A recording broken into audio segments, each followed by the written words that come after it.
I'm just a regular guy, nothing special about my looks or my life. One day, walking home from work, I heard people screaming. I looked up and saw something falling from a building, right toward a kid playing below. I didn't think twice. I jumped in to save the child. Something hit my head hard, and everything went black.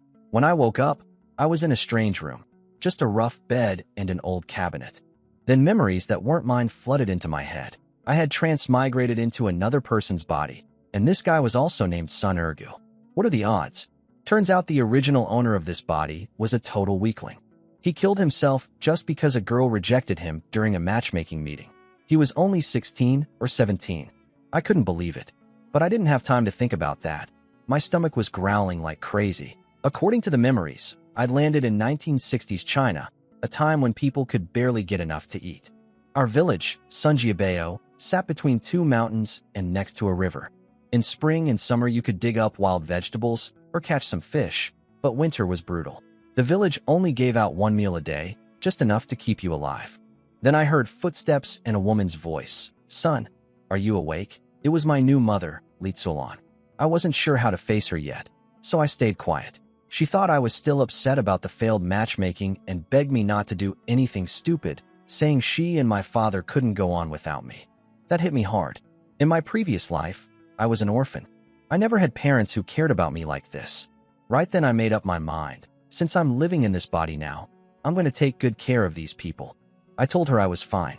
She brought me food, some pickled wild vegetables, and 2 corn buns. My father, Sun Go Sheng, was in the main room holding my little sister, Arya, who was barely 3 years old. She had 2 little pigtails bouncing on her head. Really cute, but her face was yellow from poor nutrition, and her clothes were dirty and too big for her. My father told me not to worry about the matchmaking, that I'm only 17 and there's plenty of time, but I told him I'd rather find a wife myself. That girl today looked like a pig and still had the nerve to call me ugly. My mother jumped right in to defend me, saying I'm the most handsome young man in the whole area. I told her it's because she's so pretty. That made her beam with joy. My father muttered, "Kiss up," under his breath, and my mother immediately turned on him. He backpedaled fast, saying she's prettier than the heavenly fairies. I sat there chewing my corn bun, thinking, my dad's name is Sun Go Sheng, my name is Sun Ergu. So what am I supposed to name my future kid? Doggy? Puppy? Looking at my little sister's thin face, I knew I had to find a way to get some real food soon. This family needs me now. My little sister Arya couldn't sit still anymore. She kept calling out, "Big brother, eat, eat," and kicking her little feet, trying to get to my food. I broke my corn bun in half and held it out to her, but just before she could grab it, I pulled it back and asked, "First tell me, is Big brother good looking?" She nodded right away. "Big brother. Handsome, that's my girl." After eating and chatting with my parents for a while, I went back to my room. There's nothing to do at night in the countryside in this era. No electricity, no entertainment. People either sleep or make babies. I did neither. I lay on my bed trying to sort through the memories in my head. Then I noticed something weird. The jade pendant on my chest was glowing green. I freaked out, ripped it off, and threw it at the wall. After it bounced back, I poked it with my shoe, then with my finger. Nothing happened. I felt stupid for scaring myself. This pendant, I wasn't even sure if it belonged to the original body or came with me from my past life. It looked exactly like the one old man Lou gave me before. Lou was my landlord in my previous life. I found him passed out drunk in some bushes one night and took him to the hospital. After that, he rented me a room and never once took money for it. We became drinking buddies.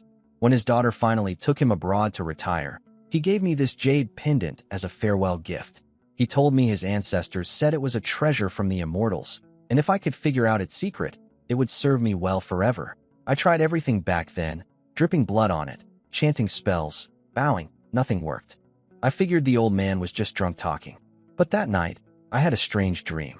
An old man who looked like some kind of sage appeared and told me exactly how to activate the pendant.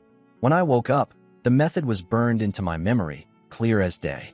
I thought it was just a dream, but something pushed me to try it anyway.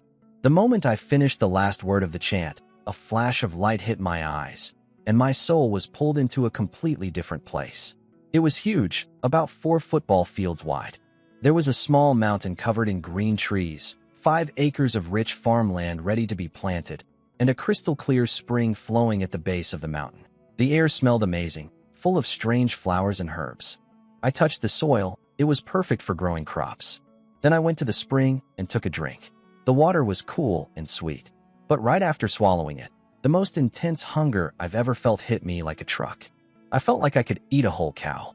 I snapped my soul back into my body and ran straight to the kitchen without even putting on my shoes. I grabbed a raw sweet potato and started devouring it like a wild animal. My mother just stood there staring at me, completely confused. After a long pause, she carefully said, "Son, the porridge is almost ready. Can you maybe wait just a minute?" I ate 5 whole sweet potatoes before my stomach finally calmed down. Then I noticed my mother staring at me with a pained look. I suddenly realized, food is counted in this era. What I just ate probably meant someone else in the family would go hungry. "Mom, I'm sorry. I was just so hungry," I said, feeling guilty. But she just sighed and stroked my head, telling me not to hold back when I'm hungry. That made me feel even worse. I told her I had something to do outside and left the house. Once I was out, I patted my chest in relief. That spring water was terrifying. If I hadn't found food in the kitchen, I honestly felt like I could have tried eating myself.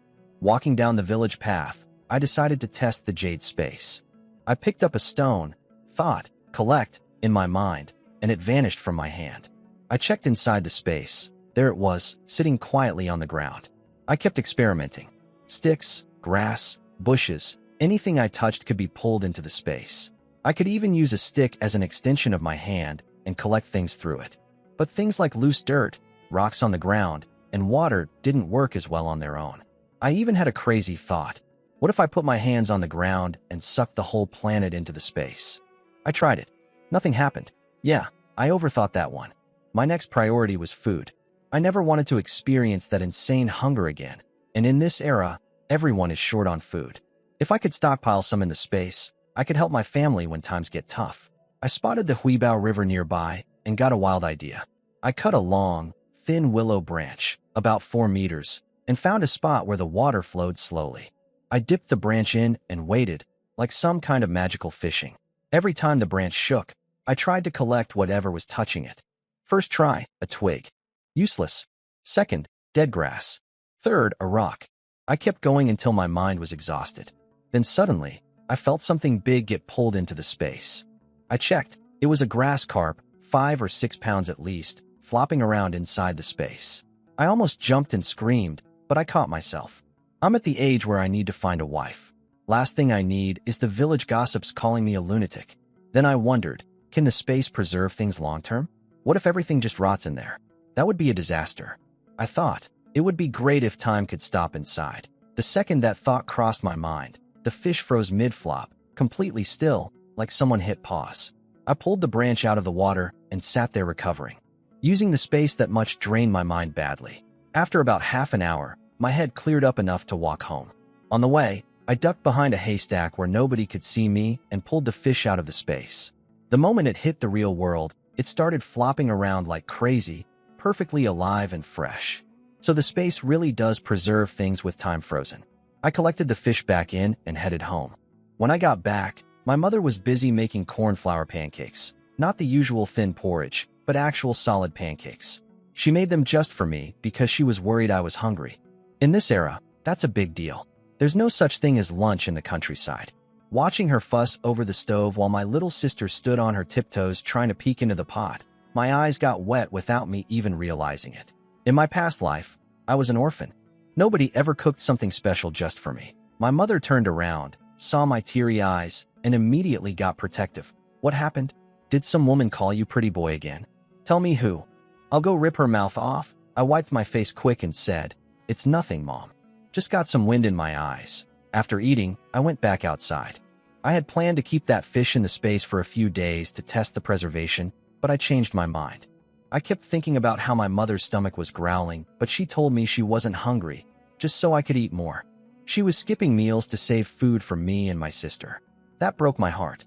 I walked around for a bit, then came home carrying the big fish. My mother was shocked. I told her I was walking by the river, and the fish just jumped onto the bank by itself. She believed me without question. In her mind, her son would never lie. I joked, "Mom, let me go out again. Maybe I'll find more good stuff." She started cleaning the fish right away since the weather was getting warmer and she didn't want it to spoil. This time I headed for the mountains behind our village. Sunjiabeo is built against the mountains, and my family lives at the bottom near the river, so I had to walk through the whole village to reach the mountain path. It was early spring, so most adults were out in the fields turning the soil. Only the kids were hanging around the village.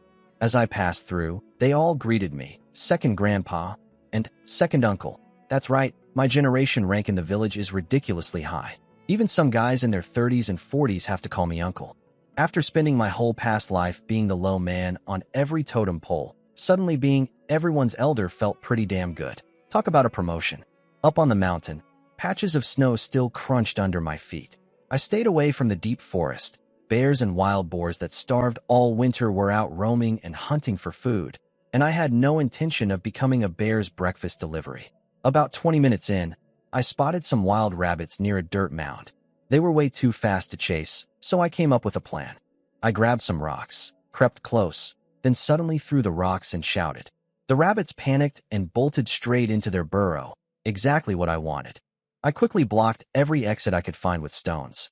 Then I broke off a long, thin branch from a tree that looked like red willow, flexible and long enough to reach deep into the burrow. I poked the branch inside, and every time I felt it touch something, I used the jade space to collect it. 1, 2. I kept switching angles and poking deeper. When I finally felt nothing moving inside, I stopped and checked the space. 6 rabbits were huddled in there, looking around in confusion. They were skinny, just skin and bones after winter. But 6 rabbits is still a solid haul. My mind immediately started racing through recipes. Rabbit stew, braised rabbit, spicy rabbit heads. My stomach started growling just from the thought. I cleared the stones from the burrow entrances before leaving. No point destroying their home. Maybe more rabbits would move in later, and I could come back for round 2. I picked up a piece of grass, stuck it in my mouth, and started humming a little tune on my way down the mountain. But I also knew these 6 rabbits were only a temporary fix. They wouldn't solve my family's food problems forever. I looked toward the deep mountains, dangerous, but full of opportunity. Once I'm stronger and better fed, I'll go deeper. The one thing bugging me on the walk home was figuring out what to tell my parents. How do you explain catching 6 rabbits with your bare hands? Even an idiot wouldn't believe that story. After about 20 minutes of walking, I reached the edge of the village. I pulled 2 rabbits out of the space, but then stopped. They looked too clean. So I tossed them back in and used my mind to bash their heads against the ground inside the space until they looked like they'd smashed into rocks. Much more believable. Then I headed home. It was getting late, and the villagers were finishing their work in the fields, heading home. In the middle of the village, a guy named Sun Zhongchuan stopped me. "Ergu, you went hunting?" he said, just calling me by name like we were equals. But by family seniority, this guy is supposed to call me uncle. He's over 30 and I'm 17, but rules are rules. "Is that how you talk to your uncle?" I snapped. "Do you call your own dad by his first name too?" His face turned bright red. He couldn't bring himself to call a teenager uncle in front of everyone. But I pushed harder, told him I'd go straight to his father and grandfather to report his disrespect. That did it. He caved immediately. "Uncle. Ergo uncle. Happy now? Good boy," I grinned. Getting a grown man to call me uncle. That was the best entertainment I'd had since arriving in this era. He asked how I caught the rabbits. I swung them around casually and said, "Catching 2 rabbits? That's nothing for your uncle here." He looked like he wanted to spit in my face. He walked away without another word. I called after him, offering to explain my technique, but he just walked faster. A few minutes later, an old man named Sun Eru stopped me. He called me little brother, which meant I outranked even him. He had a little kid with him, maybe 5 or 6 years old. He kicked the boy lightly and said, "This is your second grandpa. Say hello." The kid called out, "Second grandpa," without hesitation. I suddenly felt awkward. A grandpa should give his grandkid a gift, but all I had were 2 rabbits, and I wasn't about to give those away. So I just said, "Next time grandpa will buy you some candy." I meant it as a polite nothing, like saying, "Let's get lunch sometime," but the kid took it dead seriously. His eyes lit up. Then every other kid nearby heard the word, candy, and swarmed around me yelling, "Second grandpa! Second grandpa!" It took old man Sun Era shooing them away before I could escape. When I finally got home, I shouted from the gate, "Mom, Dad, little sis, come see what I caught." Both my parents rushed out at the same time and asked in perfect unison, "Where did you get those rabbits?" Like they'd rehearsed it. My little sister Arya was bouncing in my dad's arms yelling, "Bunny, bunny." She somehow already knew it meant food. I told them I went for a walk on the mountain and these two rabbits got spooked, ran too fast, missed their burrow entrance, and smashed their heads on the rocks outside. I held up the rabbits and showed them the bashed up heads as proof. My mother ate it right up. My son's luck is just that good. Goes for a walk and comes home with two rabbits. She grabbed them from me and then shot my dad a look. "Sir, dinner's going to be a bit late while I make rabbit stew. Any objections?" My dad practically jumped to attention, handed my sister over to me, and announced, "Wife, leave the skinning and cutting to me." By the time it got dark, our family finally sat down to eat. What a meal. My little sister was hugging a rabbit head almost as big as her face, gnawing on it happily. My dad was sipping his cheap liquor and eating rabbit meat, swaying his head back and forth with this smug look that made you want to smack him. I noticed my mother was eating her wild vegetable pancake instead of the meat. I snatched the pancake right out of her hand and started piling rabbit meat into her bowl. "Mom, stop eating that. There's plenty of meat and fish. You don't need to save it for us." Her eyes got watery. Her rough hands were shaking a little. She said, "Son, what are you doing? I'm fine with the pancake. You and your sister are still growing. You eat the meat." Then she turned on my dad. "Look at you, just stuffing your own face. What kind of father are you?" Dad's face went red and he mumbled, "I'm just happy, that's all." My little sister chimed in from the side. "Daddy's shame, daddy's shame." That got everyone laughing. After dinner, I saw there was still a whole plate of rabbit meat left. I suggested to my parents that we bring some to my grandparents. They probably hadn't eaten meat in a long time either. Both of them agreed right away. My dad said it was a great idea, and my mom's face lit up with pride. She said she'd pack some cornflour too. My dad leaned over and whispered to me, "Son, when you look for a wife someday, find one like your mother, beautiful and kind-hearted." I grinned and said, "Dad, is that what you really think? Because when Mom beats you up, I remember you saying something very different." He shot a nervous look toward the kitchen where Mom was washing dishes, then hissed at me, "Keep your mouth shut, boy. Are you trying to ruin the few peaceful days I've got?" My sister grabbed my leg and begged to come along to Grandma's house. I picked her up, kissed her cheek, and promised to take her. The next morning, I got up early. Mom packed the rabbit meat and corn flour in a basket, and I carried my sister all the way to my grandparents' house. The little troublemaker squirmed the whole way, humming some made-up song. My grandparents were thrilled to see us. When Grandma saw the food, she scolded me gently. "Your family has more mouths to feed. You should keep this for yourselves." I told her we still had plenty at home and to just enjoy it. The whole time, I couldn't stop staring at the tobacco pipe in my grandpa's hand. Grandpa's son Zilong noticed and tapped out his pipe, packed it fresh, and offered it to me. "You've been eyeing this thing since you walked in. Want a puff?" I hesitated. "You won't be mad that I smoke?" He waved it off. "You're old enough. When I was your age, I'd already been smoking for years." I lit it up and took a deep drag. The smoke hit my throat and lungs like meeting an old friend after a long time apart. It had been 2 whole days without a cigarette. For a smoker from my past life, that was torture. Every pore on my body opened up. I must have looked way too satisfied, because Grandpa smirked at me. "Boy, you've clearly been smoking for a while. Don't pretend this is new to you." My face turned red all the way to my ears. "Grandpa, I just smoke once in a while." Grandma heard that and immediately came to my rescue by turning on Grandpa. "You have the nerve to tease him? Didn't you just say you'd been smoking for years at his age? So it's fine for you, but not for him." Back in this era, nobody talks about smoking being bad for you. Old folks believe it helps with tiredness and relaxes the mind. Grandpa got flustered after Grandma scolded him, and Grandma turned to me with a big smile. "Ignore your grandpa. If you like smoking, just take his pipe home with you." I looked at her and thought, it's really true what they say. The youngest son and the oldest grandson are Grandma's most precious treasures. My little sister saw me puffing away and ran to Grandma tugging her sleeve. "Grandma, I want some too." Grandma patted her head and said, "Silly girl, that's not food. Wait here. Grandma has something better." She went inside and came back with a sunflower head full of plump seeds. That's when something clicked in my brain. I remembered the empty farmland inside the jade space. I'd been in this world 3 days already and hadn't found any rice or wheat seeds at home. Sunflower seeds wouldn't fill anyone's stomach, but they were a start. And then it hit me. The sweet potatoes from this morning. I had 5 whole acres of fertile land sitting empty in my space. What was wrong with my pig brain? I casually asked Grandma for a handful of seeds, then asked Grandpa where I could find crop seeds in the village. He said everything is controlled by the village. You'd have to ask the village chief, a man called Son Erlu. Grandpa told me to just go ask, and if Erlu gave me trouble, Grandpa would deal with him personally. While pretending to brush off my shirt, I secretly sent about a dozen sunflower seeds into the jade space. Then, using my mind, I planted them in the soil and willed them to grow faster. What happened next was incredible. The seeds cracked open in seconds, sprouts shot up, stems thickened, leaves spread out, and golden flower heads bloomed with fat, ripe seeds inside. The whole cycle from seed to harvest took maybe 15 seconds. I could barely contain my excitement.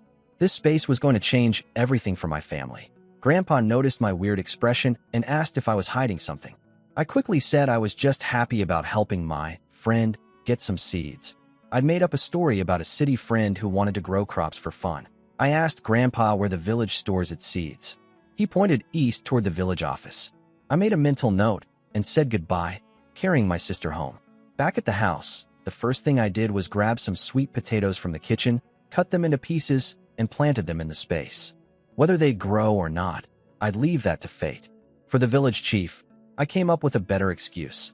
I'd tell him my friend's family has an elder who researches crops and needs seed samples for study. That sounded reasonable enough, and the chief might even be supportive. That night after dinner, I lay in bed wide awake, too excited to sleep. So I put the space to work.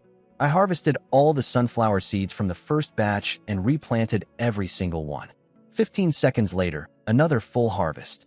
I did the same acceleration on the sweet potato plot, and little vines started sprouting up. I wanted to push the sweet potatoes to full maturity too, but my mental energy was completely drained. Before I could even check the results, I passed out cold on the bed. I woke up late. The sun was already high. First thing I did was check the jade space. Over 400 sunflowers stood tall in neat rows on the dark soil, all fully mature. The sweet potato vines had grown over a meter long too. I pulled off a bunch of vines and replanted them in the empty spots. They'd produce more sweet potatoes soon. The sunflower seeds were beautiful, big, round, and shiny like black pearls. I grabbed some burlap sacks I'd found at home, sent them into the space, and used my mind to strip all the seeds off the flower heads and fill 2 sacks. I pulled them back out onto my bed and lifted them, at least 200 pounds. Not bad. I stored them back in the space and got dressed. Nobody was home. My parents were out working in the fields, and my sister went with my mom. This era runs on work points. No work, no food. I hadn't done any collective labor for days, which meant no lunch at the village canteen for me. After eating the breakfast Mom left me, I headed straight to the village chief's house. Son Erlu wasn't home, so I went to the village office instead. Found him there. I got right to the point. Brother Erlu, I need a few seeds of every type of grain you've got. His eyebrows shot up immediately. Seeds are precious right before spring planting. So I pulled out my story about a friend whose family elder works at some kind of National Grain Research Institute. I was going to make up a fake name, but Erlu actually knew the real one and said it himself, the National Grain and Material Reserve Research Institute. I just went along with it. Lucky break. He thought about it seriously, then grabbed his keys.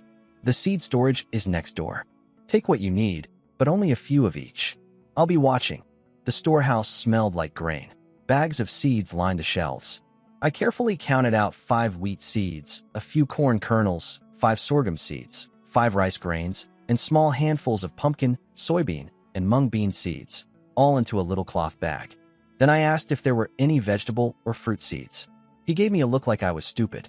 Every inch of land goes to grain these days. Nobody has room for vegetables and fruits. That stuff is only for the higher-ups. But then he suddenly slapped his forehead. Wait, you reminded me of something. He rushed to a shelf in the corner and pulled out some newspaper wrapped around a handful of seeds. I think these are tomato and cucumber seeds. No idea if they're still good. Take them for your friend. Cucumber is my absolute favorite. I thanked him like crazy and practically ran home. The moment I got back, I sent my mind into the space and planted everything. I watered the cucumber and tomato seeds with the spirit spring. Then I accelerated the whole field. In about 15 seconds, wheat sprouted and formed grain heads. Corn grew thick stalks with fat cobs. Sorghum stood tall. Rice drooped heavy with grain.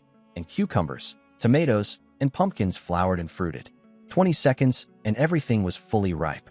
I harvested it all with my mind, then immediately replanted every seed from the harvest and hit accelerate again. But just as the second batch, about 2 acres worth, was almost mature, my mental energy hit a wall. My head felt like someone smashed it with a hammer. The pain was blinding. Everything in my vision started warping and blurring. I couldn't hold on anymore. My legs gave out, and I collapsed. I tried to stay awake, but my mind was swallowed by darkness. I hit the ground hard and blacked out. The crops in the space froze right where they were, waiting for me to come back. When I woke up, it was already noon. I immediately checked the space, and what I saw made my heart explode with joy. Golden wheat swaying in the breeze, fat corn cobs with perfect kernels, deep red sorghum standing tall, heavy rice stalks bending under the weight of grain, bright green cucumbers, round red tomatoes, and huge yellow pumpkins. Everything had fully ripened while I was out. I harvested it all with a single thought, then replanted the 5 acres with new seeds right away. The rest I kept as food for the family. I even used my mind to shell the wheat and corn and grind them into flour. When I pulled everything out of the space, I had 20 pounds of wheat flour, 20 pounds of rice, 50 pounds of pure corn flour, 2 big pumpkins, weighing over 20 pounds each, and more than 10 cucumbers and tomatoes. The corn flour had 0 filler, no ground-up cobs mixed in like the village stuff. Pure golden corn. Now I needed a story to explain where all this came from. So I made a quick trip into the city just to have an alibi. By the time I got home, it was getting late. I went straight to the kitchen, steamed a pot of rice, sliced up 2 tomatoes, and grabbed 3 eggs from the cabinet. Then I put 1 egg back. Not because I was stingy, but because eggs are basically currency in this era. People trade them at the supply store for salt, matches, and lamp oil. Nobody eats eggs unless someone just had a baby. 20 minutes later, I had a big pot of steamed rice and a bowl of tomato scrambled eggs on the table. Perfect timing. My parents walked in with my sister right as I finished. My little sister started sniffing the air like a puppy, her tiny nose twitching. Adorable. But my mother's face went pale. "Son, where did you get all this?" My father's voice turned stern. "Ergu, you'd better not be stealing. We may be poor, but we keep our dignity." I quickly explained. I helped a friend's elder get grain seeds from the village chief, and this friend's relative works at the National Grain Research Institute. They were grateful and sent all this food as a thank you.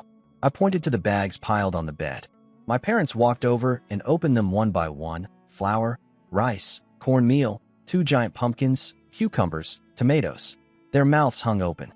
In this era, this much food was unimaginable. My father's voice was shaking. "Is this real? Even if they wanted to thank you, why would anyone send this much food? Are they fools?" I told him city people are generous and the seeds might really help their research. Then I quickly changed the subject. I said we should share some with my grandparents since they're old and deserve good food, and also give some to the village chief since he helped me get the seeds in the first place. My mother's face softened with pride. "You're right, son. We can't forget to be grateful." My father nodded too, though he added, "Just be more careful from now on. We don't want to owe people too much." My little sister didn't understand any of the conversation. She just stared at the food on the table with big, hungry eyes. Mom laughed and said, "All right, enough talking. Let's eat before it gets cold." We sat down together and ate. Watching my family enjoy a real meal, I felt a warmth in my chest I'd never known in my previous life. After dinner, I planned out how to split the food. 3 pounds of flour, 3 pounds of rice, 10 pounds of cornmeal, a big pumpkin, and some cucumbers and tomatoes for my grandparents. For the village chief, 1 pound of flour, 1 pound of rice, and 10 pounds of cornmeal. My parents agreed with the plan.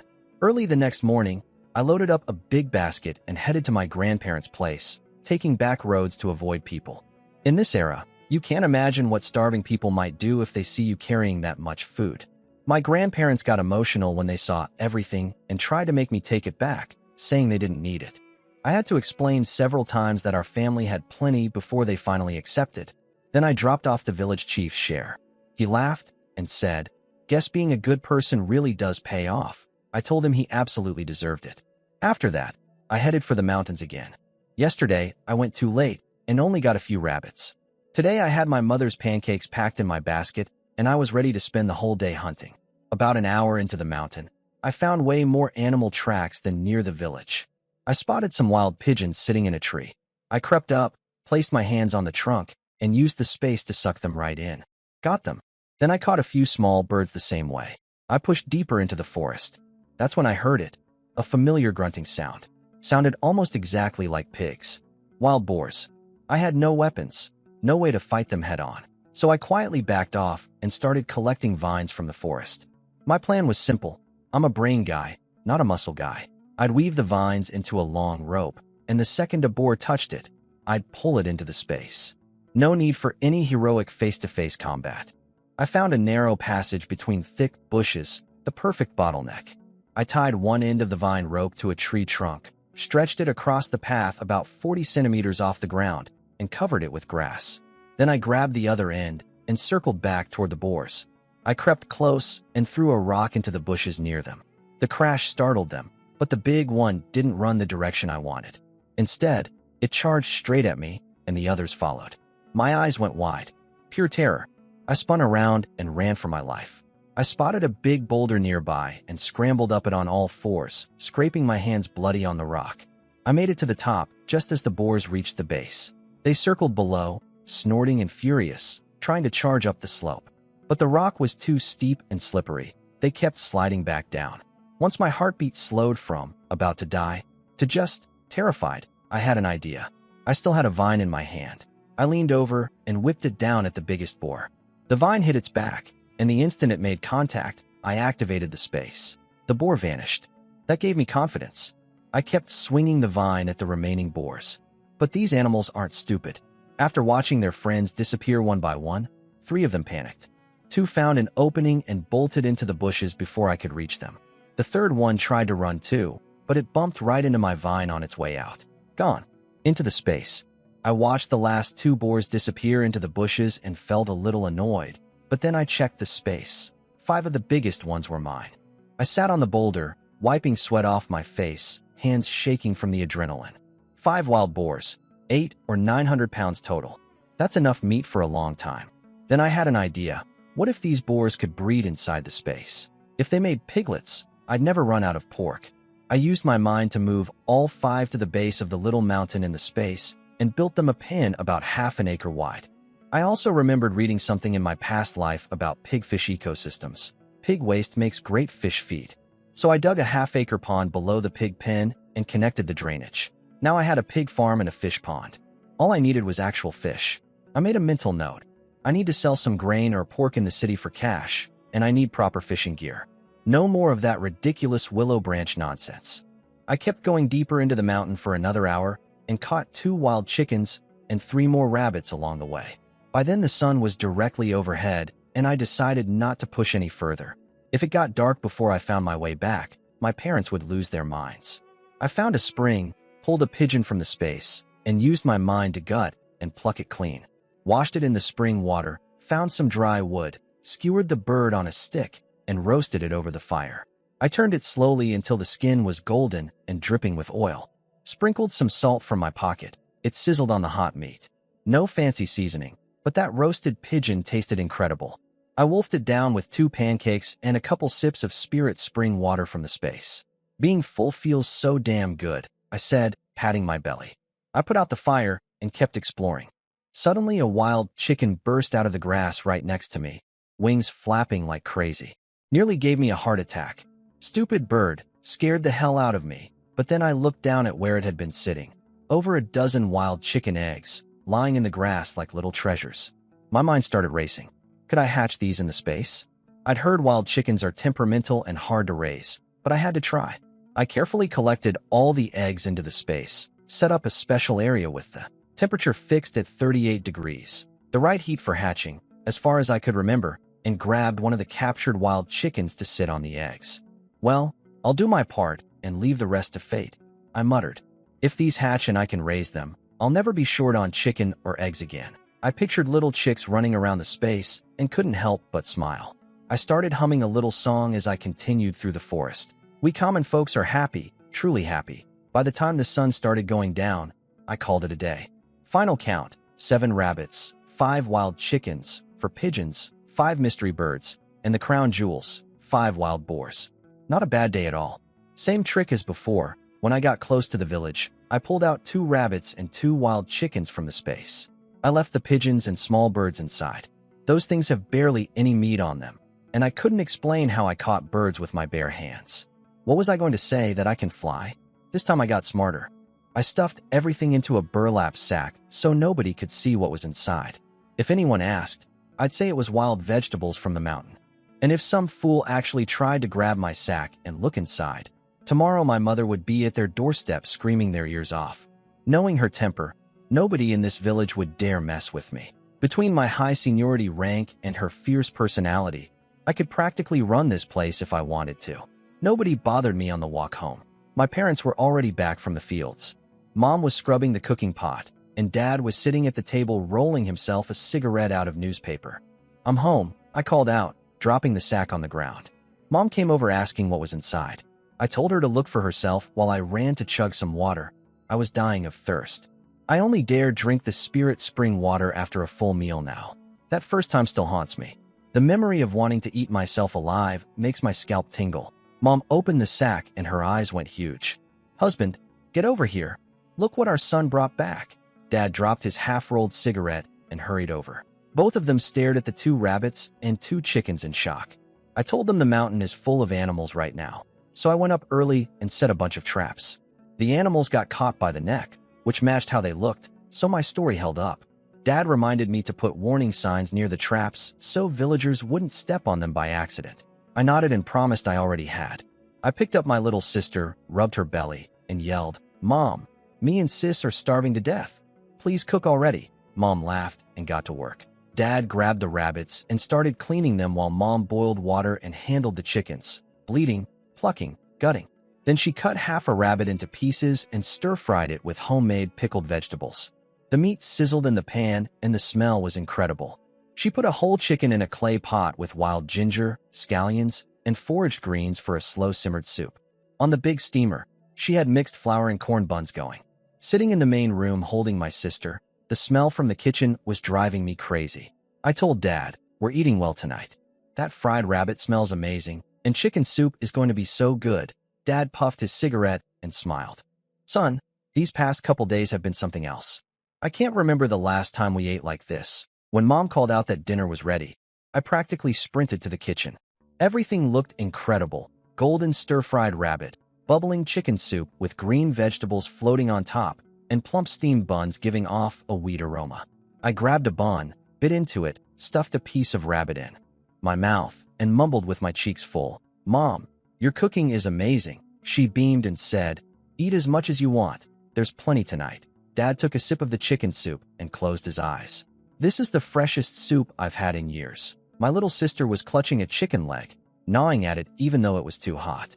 She kept making little whimpering sounds but refused to let go. Mom scolded her gently. "Can't you wait for it to cool down, you little glutton?" Arya looked up and pushed her chicken leg toward Mom. "Mommy, chicken leg yummy. Mommy, eat." Mom's face melted.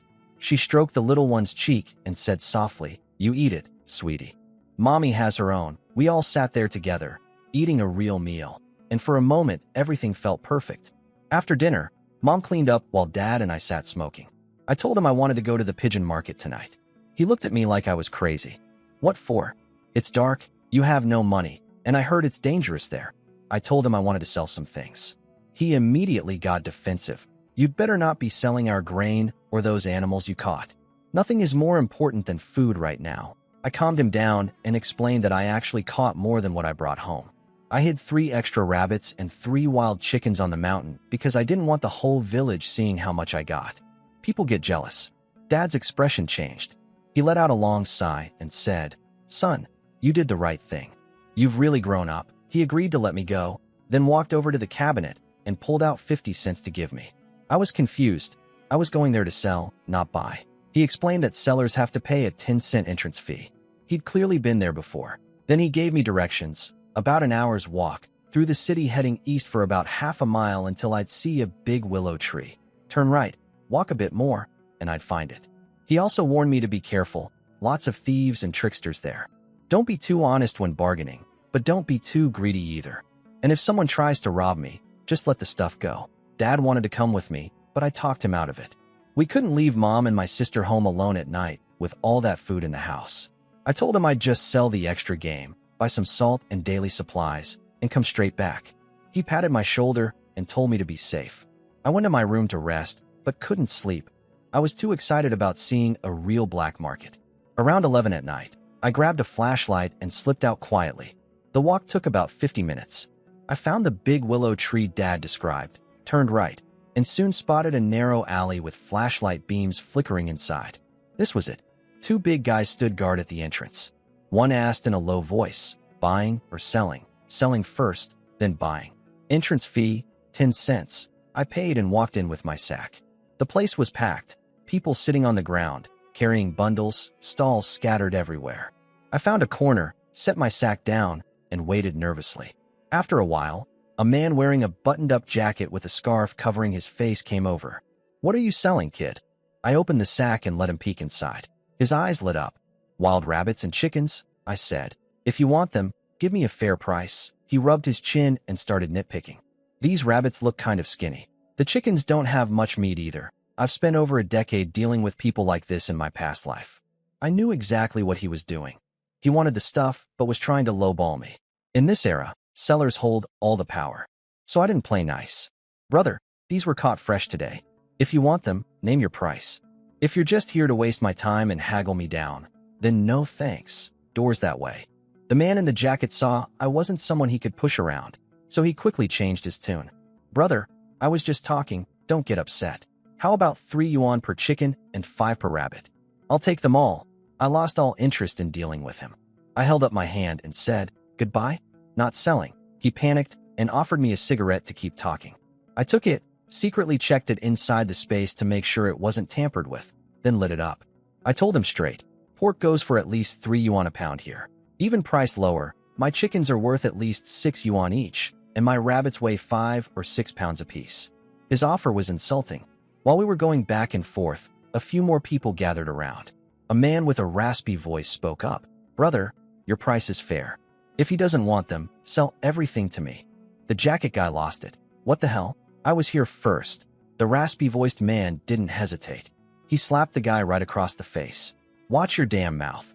The jacket guy instantly deflated. He stammered that he never said he wasn't buying, quickly pulled out 2 big black 10 yuan bills, grabbed 1 chicken and 1 rabbit from my sack, and scurried off. The raspy man snorted in disgust. "Coward. On the battlefield, I would have shot you." That comment made my heart skip. This man had been to war. He turned to me, pulled out 4 10 yuan bills, and asked if he could buy the remaining 4 animals. I looked at him for a moment, then took only 3 of the bills. He stared at me, confused. I told him, "I can tell you're a soldier, a real hero. I'm just a regular guy trying to feed my family. I can't do much, but the discount is my way of showing respect." He went quiet for a second, then burst out laughing, loud and booming, turning heads all around the market. He slapped my shoulder hard and said, "Kid, I appreciate the thought, but compared to the brothers who died on the battlefield, I'm nothing. You earned this money fair and square." He stuffed the 4th bill back into my hand. I tried to refuse, but he waved me off. "We don't take a single needle or thread from the people. That's our rule." He picked up the sack and walked away, calling back over his shoulder, "Consider this sack alone. Next time we meet, I'll return it." I put the money away carefully. 60 yuan, a fortune in this era. To put it in perspective, a schoolteacher's monthly salary of 27 yuan can feed a family of 6. The jacket guy crept back after the soldier left, trying to act tough again and asking if I knew who that man was. I didn't even bother responding. Typical coward, hiding when the strong man's around, strutting when he's gone. I walked through the market and bought salt, matches, and 2 pounds of cooking oil. Then I went looking for what I really wanted, ration tickets. I found a ticket dealer named Lu Isho and asked about prices for tobacco tickets, liquor tickets, sugar tickets, cloth tickets, and shoe tickets. He looked surprised that I wanted so many different kinds and asked if I could actually afford them. He handed me a cigarette, which I checked inside the space before smoking. Old habits now. Can't be too careful when you're walking around with 60 yuan in your pocket. Louis Show perked right up when he heard I was serious about buying. He patted his chest and promised me the best prices in the whole city. I just smiled when Lu Isho promised me the best prices. Salesmen's mouths are full of lies. Only a fool would take that seriously. He listed the prices. Class A cigarette tickets 40 cents each, Class B 20 cents. Class A liquor tickets 80 cents. Class B 22 cents. Cloth tickets 1 yuan 80 per unit. Sugar tickets 80 cents per pound. Shoe tickets 12 cents each. I winced internally. These tickets weren't cheap at all. He looked at me eagerly, probably hoping I'd say, "Give me everything you've got." Instead I said, "I don't have money." His jaw dropped. "What?" I said, "I don't have money." He started getting angry, thinking I was messing with him. But before he could finish his threat, I cut in. "Can I trade grain instead?" He froze again. "Did I hear you right? You want to trade grain?" "That's exactly what I said. Any kind of grain work for you." His head started bobbing like a chicken pecking corn. "Yes, any grain. Anything edible. I'll give you the highest price in the whole city." I couldn't help myself. "So when I'm buying tickets, you give the lowest price, and when I'm paying with grain, you give the highest?" "Brother, you're not running a business. You're running a charity." His face went red. Fair enough. Those were just his standard sales lines that nobody usually calls him on. He counted up his inventory. 10 Class A cigarette tickets, 20 Class B, 15 Class A liquor tickets, 20 Class B, 12 pounds of sugar tickets, about 10 meters of cloth tickets, and 10 shoe tickets. Grand total, 46 yuan. Then he asked what kind of grain I was offering. I said, "Pumpkins and sweet potatoes." Half the excitement drained from his face. He was hoping for rice or wheat. But food is food in these times, so he nodded and quoted me. 50 cents per pound for pumpkin, 12 cents per pound for sweet potato. I did the math. My pumpkins weigh 20 to 30 pounds each. 3 or 4 would cover a big chunk. I need close to 400 pounds of sweet potatoes for the rest. But these tickets were worth it, especially the cigarette ones. A man needs his smokes. I agreed to give him 3 big pumpkins plus some sweet potatoes, with any extra value going toward more tickets. Then I walked out to find a private spot to pull the goods from the space. Came back 30 minutes later with empty hands. Luisho ran up to me panicking. "Where's the food?" I shrugged innocently. 4 pumpkins weigh 100 pounds. The sweet potatoes are close to 400. "You expected me to carry all that back here," he cursed under his breath. I told him to follow me, and if he couldn't carry it all, he should bring help. He rolled his eyes at me. After 5 or 6 minutes of walking, I could tell he was getting nervous, probably thinking I was leading him into a trap and getting ready to bolt. But then I pointed around a corner at 3 massive pumpkins and 2 sacks of sweet potatoes. He didn't approach right away. He just stared at me for a long, uncomfortable moment. So long I was about to punch him. Then he walked over, inspected everything, knocked on the pumpkins, heard the satisfying thud, and nodded approvingly. Not bad at all. Then he stuck his fingers in his mouth and let out a sharp whistle. Seconds later, 4 men dressed in black came running out of a dark alley nearby. When those 4 guys in black came running out of the alley, my guard went up instantly. I jumped in front of Luisho and started yelling into the darkness. "Second uncle, third uncle, fourth uncle, fifth uncle, don't shoot. They're just here for the grain. Keep your fingers off the triggers." Luisho and his guys froze in terror. Lu ducked behind my back, voice trembling. "Brother, this is a fair deal. You're not trying to rob us, are you?" I kept shouting warnings to my imaginary army of uncles hiding in the shadows. After a long silence with no response from anywhere, Lu nervously asked, They heard us, right?" I shoved him away and yelled at him for scaring me with those guys popping out of nowhere. He apologized frantically, explaining they were just there to carry the goods. I moved the pumpkins and sweet potatoes over and told him to take his stuff and get lost. After his men hauled everything away, Lu calmed down and pulled out his bag. We still had about 2 yuan of difference to settle, so I picked out 6 tea mug tickets, 2 toothpaste tickets, and 8 toothbrush tickets. He waved off the small difference and said he valued our friendship more than the change. We shook hands and agreed to do business again. As I walked away, I drew 2 circles above my head with my hand, a signal to my non-existent uncles. Behind me, Lu was wiping cold sweat off his forehead, muttering about how lucky he was that I played fair. The whole walk home, I couldn't stop grinning. Money earned, tickets secured, and I'd scared a black market dealer half to death with uncles that don't exist. When I snuck through the front door, I heard a single cough from the main room. Dad, waiting up for me. I coughed back once. No reply.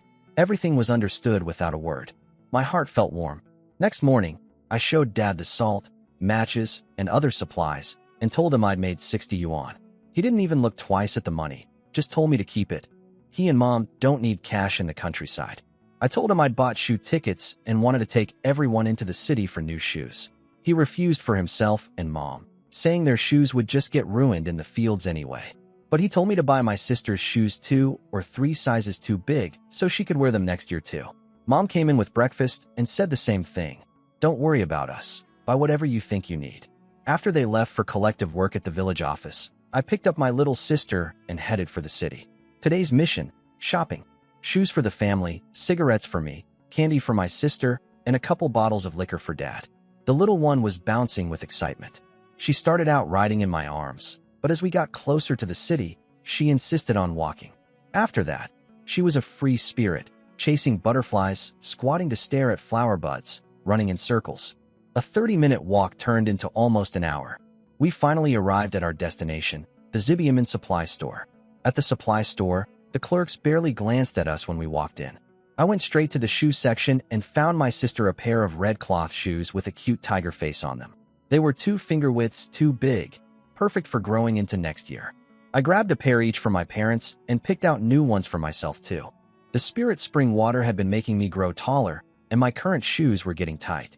As I was about to try mine on, some guy behind me yelled, "Hey kid, don't try them on if you're not buying.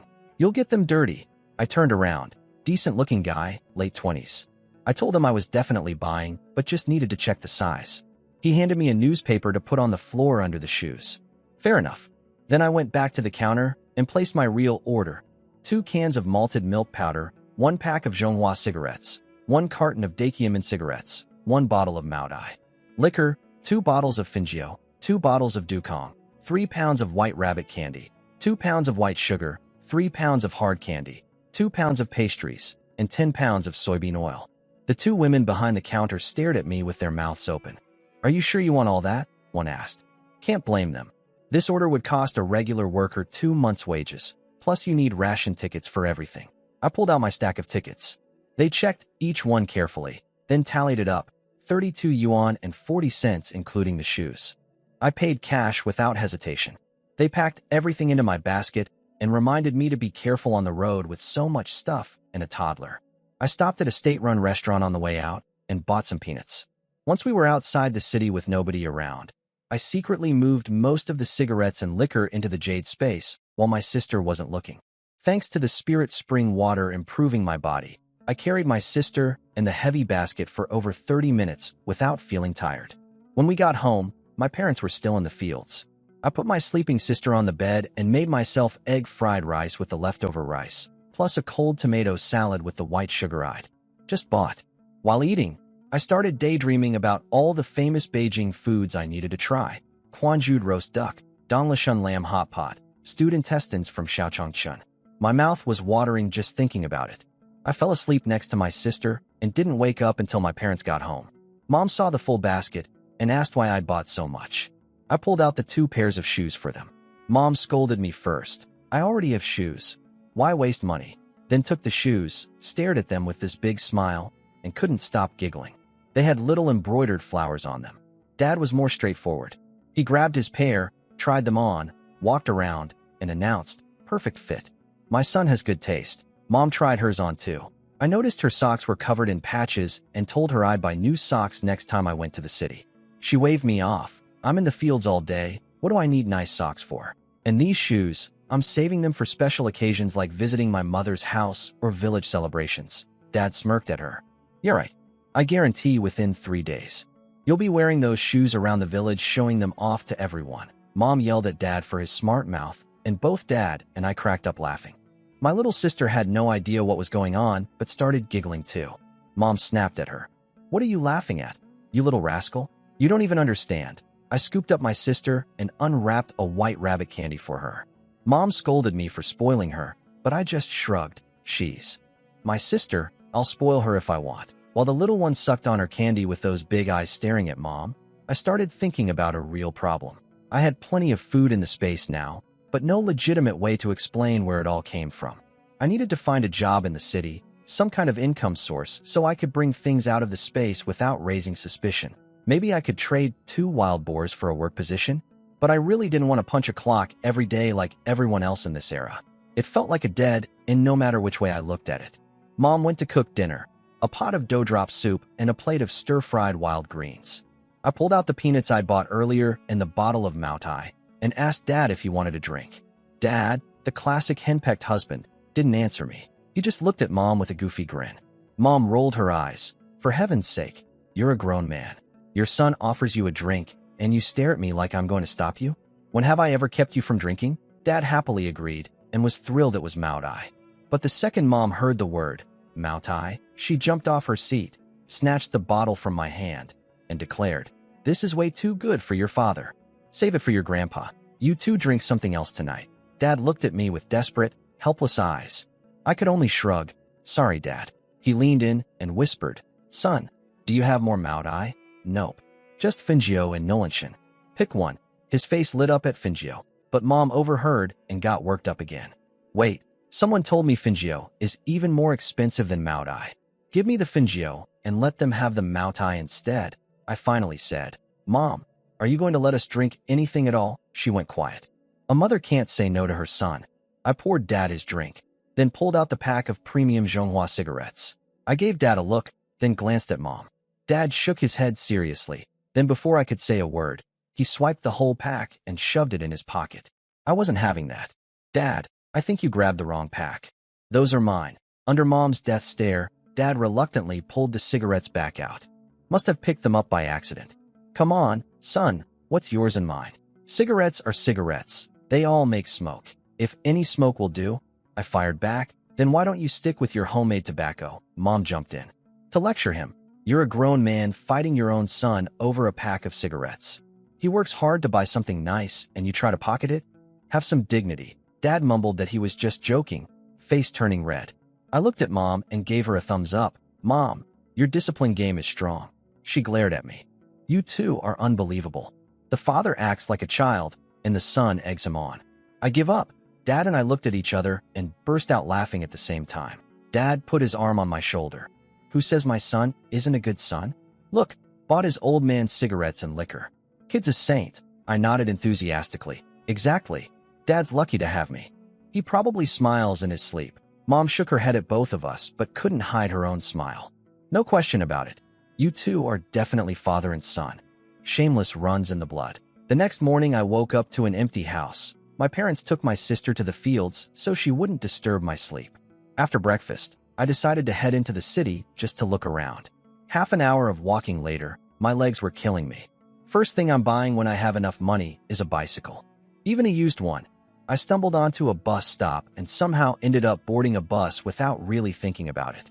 The ticket lady looked at me and asked where I was going. I told her honestly. First time in the city, no idea, just exploring. She suggested Beihai Park, said it was a few stops away and popular with visitors. I thanked her, paid 2 cents for the ticket, and she seemed delighted every time I called her sister. At the park entrance, I spotted a state-run shoe repair stand. I asked the old man if he'd sell me some of his thread. He looked at my brand new shoes and said, "Your shoes aren't broken. What do you need thread for?" I explained louder that I just wanted to buy the thread, not get shoes fixed. He grumbled about me yelling, charged me 20 cents, measured out about 7 arm lengths, snipped it off, and told me to get lost. Now I had fishing line, but no hook. I stood there thinking, and the old man looked up again. "Why are you still here?" "No refunds." I offered him a Dakiaman cigarette and asked if he had anything I could bend into a fish hook. He softened up, lit the cigarette, and told me there was a state-run shop just inside the park that sold hooks of all sizes. He also looked me up and down and shook his head. "You say you're going fishing, but you brought nothing with you. Save your money and go home, kid." I thanked him and went inside. Found the little shop, bought several hooks in different sizes. The woman selling them said she'd worked there over 2 years and never seen anyone buy that many hooks at once. "Are you sure you know how to fish?" I didn't bother explaining. At the lake, I dug up some earthworms under a tree, hooked one on, tied a small twig to the line as a float, and cast it in. The setup looked ridiculous, I'll admit. Immediately, some loud laughter exploded behind me. I turned around. A guy in his mid-40s wearing a buttoned jacket, balding, big belly, pointing at me and cracking up. I snapped at him. "You got a problem?" He squatted down next to me, still grinning. "Kid, you think you can catch fish with a twig for a float and a worm on a hook? If you pull anything out of this lake, then every fisherman in Beihai Park would never go home empty-handed. None of your business. Go be cool somewhere else." He nearly choked on that. Then he declared, "Fine. I'm not going anywhere today. I'll sit right here and watch. If you actually catch a fish, I'll personally apologize." "Who needs your apology?" I turned back to my floating twig. A crowd of onlookers had already gathered, and someone chimed in helpfully. "Young man, there's no way you're catching anything like that. Just go home and stop wasting your time." I ignored everyone and kept my eyes locked on the twig floating in the water. The bald guy in the jacket kept running his mouth to the crowd. "Look at this kid. One line, one hook, no weight. And that hook is the size of a baby's fist. What fish in this lake could even swallow that thing?" People were laughing and making fun of me. But then I noticed something. 2 fancy pins clipped to the guy's chest pocket. I changed my mind about the bet. "If I catch a fish today," I called out, "forget the apology. Just give me one of those pins." He burst out laughing again. "Deal. If you catch a fish, I'll give you the pin and bow to you. But if you don't," he never finished that sentence. Right at that moment, I felt something bump my line underwater. I instantly used the jade space to pull whatever touched it inside. Checked. A carp, about 2 or 3 pounds. I transferred it onto my hook inside the space, then yanked the line hard. A fat carp broke the surface. The whole crowd went dead silent. I grinned at the guy. "So, does the bet still count?" With everyone watching, he couldn't back out. He reluctantly unclipped the pin and handed it over. "A bet's a bet." I offered him a cigarette and told him he was a man of his word. He didn't take the cigarette, just stared at his pin one last time and walked away. After that, I kept fishing. Every 7 or 8 minutes, sometimes 15, I'd pull out another fish. Any that were too small or too big, I secretly absorbed into the space. After about 2 hours, I had a pile of fish on the bank and another crowd gathered behind me. An old man around 50 stepped forward. "Kid, you've got more fish than you can eat. Sell me one." Now, private buying and selling was illegal in this era. They called it speculation and profiteering. I wasn't about to get in trouble for that. So I said, "I can't sell fish. That's illegal. But if you've got ration tickets, I'll trade." His eyes lit up. He offered 2 Class A cigarette tickets for 1 fish. I pointed at the smallest one, still over 2 pounds, and we had a deal. He was thrilled. That opened the floodgates.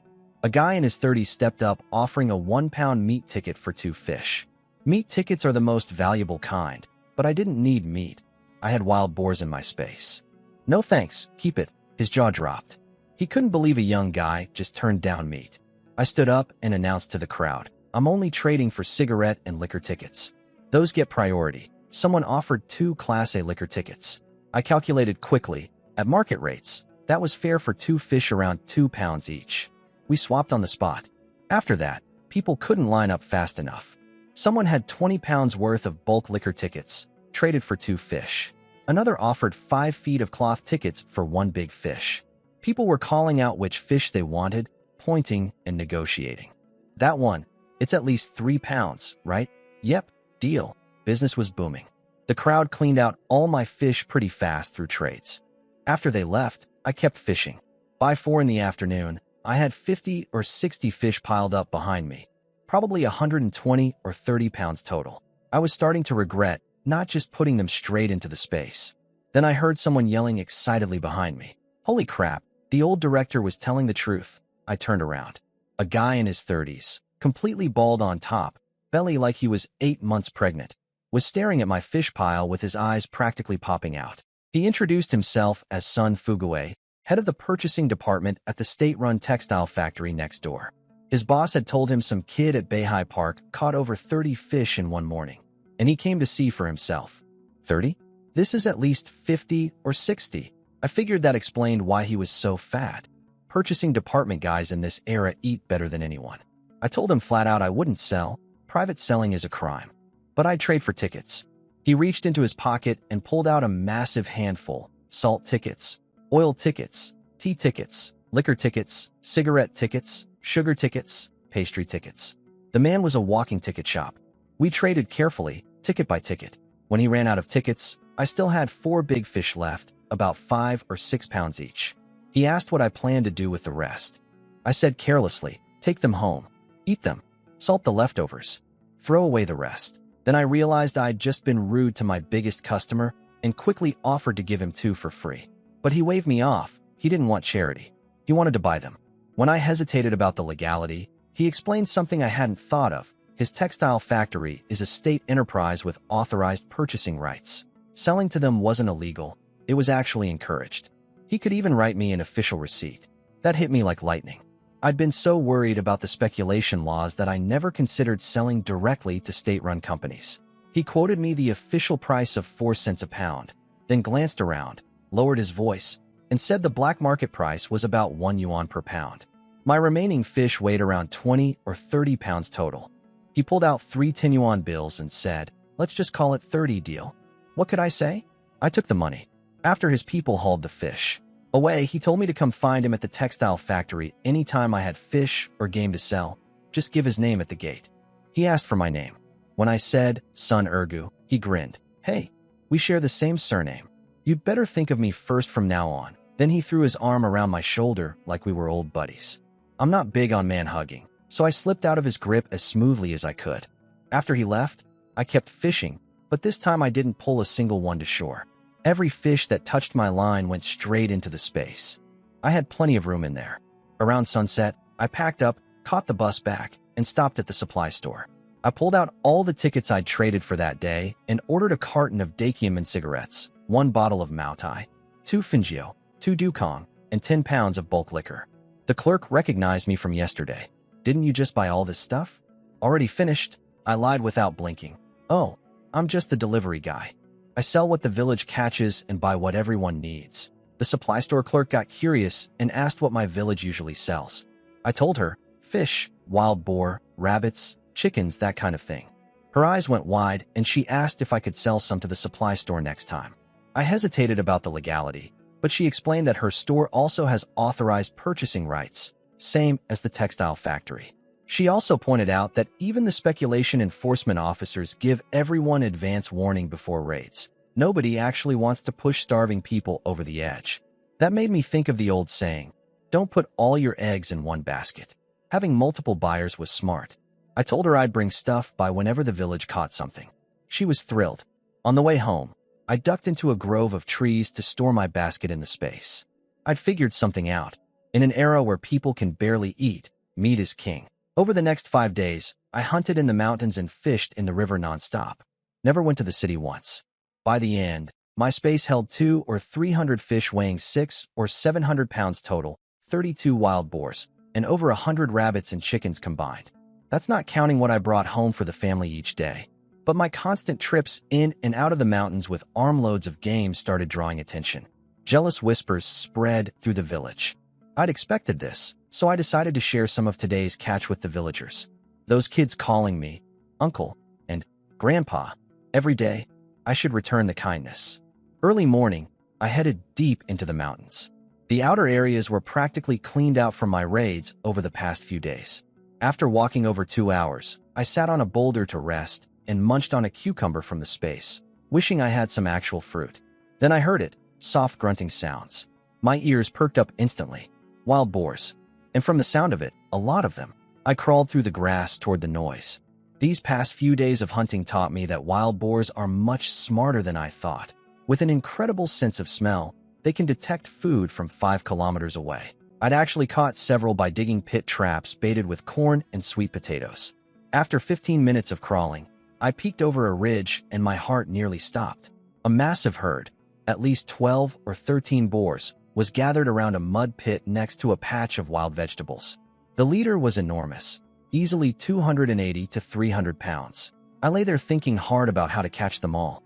No great ideas came to mind, so I decided to go with the vine rope method again. Scare them into running through vines I could use as contact points for the space.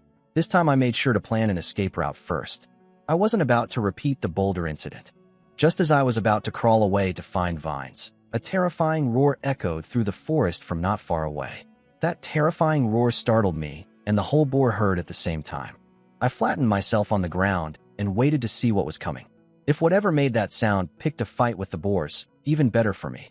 The ground started trembling. Then a massive black bear burst out of the trees and roared at the boars. The biggest boar, a real monster I nicknamed the Tank, grunted back and charged straight at the bear with his whole crew behind him. What followed was one of the most brutal fights I've ever seen. The bear stood up on its hind legs and swatted the first boar clean off the ground, dead on impact. 2 more went down with the next swipe. 1 killed instantly, the other twitching on the ground. But the boars didn't scatter. They split into groups and attacked from all sides. The bear kept swinging, taking down boar after boar, but fighting this many was draining its energy fast. Its movement slowed. Its breathing got heavy. The tank saw its chance and led the strongest remaining boars in one final charge. The bear managed to injure 3 more, but it was running on empty. The tank drove its tusks into the bear's hind leg. Blood everywhere. The bear crashed to the ground. But as the tank moved in for the kill, the bear's last swipe smashed right into its tusks. The tank collapsed too. The 3 surviving small boars bolted into the trees, terrified. I lay there watching with my eyes glowing. When the clam and the crane fight, the fisherman wins. I grabbed a vine, scrambled to my feet, and ran toward the battlefield. The bear and the tank were both alive, but completely spent, too exhausted to stand. I touched them with the vine and sucked them both into the space. Then I collected all the injured boars, and finally the dead ones. 3 little ones escaped, but they were barely any meat, no loss. I checked the space and grinned. What a haul. 2 hours later, I reached the lower mountain near the village. I pulled out 2 dead boars from the space, about 120 or 30 pounds each, both killed by the bear's paw. The wounds were still bleeding, which was perfect for my story. I ran down to the village. Since it was spring planting season, only kids and old folks were around. I waved over 3 boys around 7 or 8 years old. Listen up, grandsons. Your grandpa just found 2 huge dead wild boars on the mountain. Run and find your village chief grandpa. Tell him to send men to carry them down. Got it. The kids exploded with questions all at once. Is it real? Do we get to eat boar meat tonight? If we deliver the message, can we get extra? I gave each of them a knock on the head. Less talking, more running. When I saw their little faces crumple, I pulled out 3 white rabbit candies. 1 each. But you can only eat it after you've found the village chief. Understood. The tears vanished instantly. Yes. Yes. Understood. They snatched the candies and took off running like their lives depended on it. I finally sat down to rest. I wasn't trying to be mean to the kids. I was worried. These boars were still dripping blood, and there are wolf packs in these mountains. The last thing I wanted was for wolves to smell the blood and steal the meat before the villagers could carry it home. About 15 minutes later, village chief's son Erlu came running up the hill with a dozen men. Is it true? You really found 2 wild boars? I put on my exhausted act and told them the story. I saw a bear fighting a boar herd. The bear killed several, then left without eating them all. I just dragged 2 dead ones back. Everyone's faces lit up with excitement. Erlu wanted me to lead them up, but I waved him off, saying I was too tired to walk anymore. I told them to follow the path for 20 minutes. The boars were right by the road, impossible to miss. He sent 2 guys back to the village office to grab guns in case of wolves, then led the rest up the mountain. As the men passed me, they all gave me thumbs up. Uncle Ergu, you're a legend. Second grandpa, amazing. I told them to quit sucking up and hurry before wolves found the meat. Once everyone was gone, I stood up, brushed off my pants, and muttered to myself, being a good person is exhausting. I give away the meat, do all the work, and have to put on a show. Being the village elder is not easy. Back home, Mom rushed over to check me for injuries. I did a little spin to show her I was fine. She scolded me for being reckless, going near a bear that just woke up from winter hibernation. Dad didn't say anything, but I could see the worry in his eyes. Then Dad asked how I wanted to handle the boars. Mom suggested keeping 1 and giving 1 to the village. Even saying that, her face showed she didn't want to share it all. Both go to the village.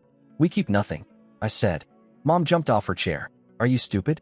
You risked your life for those boars, and we don't keep a single one? Dad, on the other hand, nodded with approval. I sat Mom back down and explained. These past few days, people in the village are already getting jealous of all the game I've been bringing home. Now I show up with 2 boars weighing over 250 pounds total. If we keep half, that's 120 pounds for our family, and the remaining 130 gets split among 50-plus households, almost 300 people. You think they won't resent us? Mom fired back. Why should they resent us? My son risked his life for this meat. They should be grateful they're getting anything. I tried the philosophical approach. There's an old saying, people don't mind being poor, but they can't stand things being unfair. Mom wasn't having it. I don't care about your fancy sayings. If anyone complains about my son, I'll rip their mouth off. Then Dad stepped in with a loud shout that made me jump. Enough with the big speeches, son. Your mother's a stubborn woman. Mom whipped around on him. What did you just call me? Did you say I'm short-sighted? Am I wrong? Didn't my son bring this meat back? Dad softened his voice. Think about it. If we keep all this meat, can our family still hold our heads up in this village? Everyone here shares the same surname. We help each other. If our son gives the meat away, the whole village will know he's a good, generous person. That reputation is worth more than any amount of pork. Mom opened her mouth to argue, but nothing came out. She knew he was right. I backed up Dad's argument. Mom, we lose a little meat but gain everyone's respect. And honestly, the game in these mountains belongs to the collective anyway. After this, nobody will complain when I bring home a rabbit or a chicken. Mom's eyes were still wet and her hands kept twisting her shirt hem. After a long silence, she wiped her tears and nodded. Fine, do what you want. You're a fool, son. I hugged her shoulder. Not a fool, Mom. I'm playing the long game. Soon the village chief arrived with a big group and the 2 boars on their shoulders. Half the village had followed them, it seemed like. Erlu asked my parents how they wanted to handle the meat, clearly expecting us to keep a share. I spoke up right away. If I wanted to keep them, I would have dragged them home in secret, take them to the village office, butcher them, and split the meat among everyone. People's jaws dropped. Some of the villagers who'd been jealous of my hunting luck suddenly looked at me with real respect. One woman even shouted from the crowd that she had a pretty cousin she wanted to set me up with. I laughed and told her the cousin and I were probably in different generations, which got everyone cracking up. The young men carried the boars to the village office. The whole yard turned into a festival. People bringing knives, tubs for the blood, experienced butchers volunteering. After cleaning and processing, the pure meat came to 196 pounds. The chief climbed on something high and proposed setting aside 30 pounds of the best cuts for my family. Everyone agreed enthusiastically. He deserves it, but I stood up, scratched my head, and said no thanks. I told them to just leave me the organs and innards, cut me some fat for rendering into cooking oil, and send a few pounds of good meat to my grandparents. That was enough. My mother nearly exploded. She wanted to scream that I was throwing away 30 pounds of premium pork. But with everyone watching and the good reputation I'd just built, she bit her tongue and stood there fuming silently. The villagers were stunned. The chief tried to insist, but I waved him off. This meat came from luck, not skill. Consider it my gift to the village. The innards are more than enough for me. An elder in the crowd spoke up. Ergu, you're a truly kind young man. This village is lucky to have someone like you. Everyone nodded.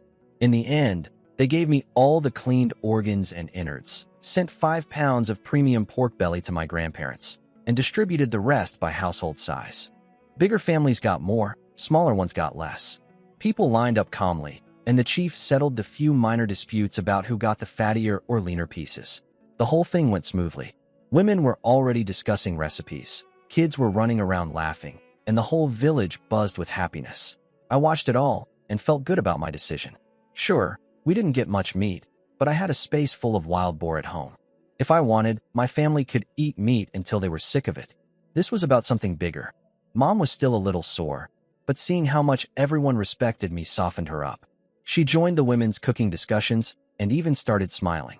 The village women promised her they'd defend my name against anyone who ever talked bad about me. Don't worry, Andy. Anyone who badmouths Ergu will answer to us. By the time the last piece of meat was handed out, it was getting dark. Villagers headed home carrying their pork, still talking about how generous I was. The village felt warmer and more united than it had in a long time.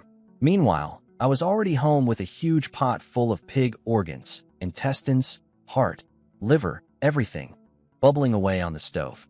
For pig trotters were simmering in a clay pot beside it. I pulled out my secret weapons from the space: star anise, cinnamon bark, bay leaves, Sichuan peppercorns, dried chilies, ginger, garlic, soy sauce, rock sugar, and white liquor for removing the smell. Too bad I don't have light soy sauce, dark soy sauce, or cooking wine, I muttered.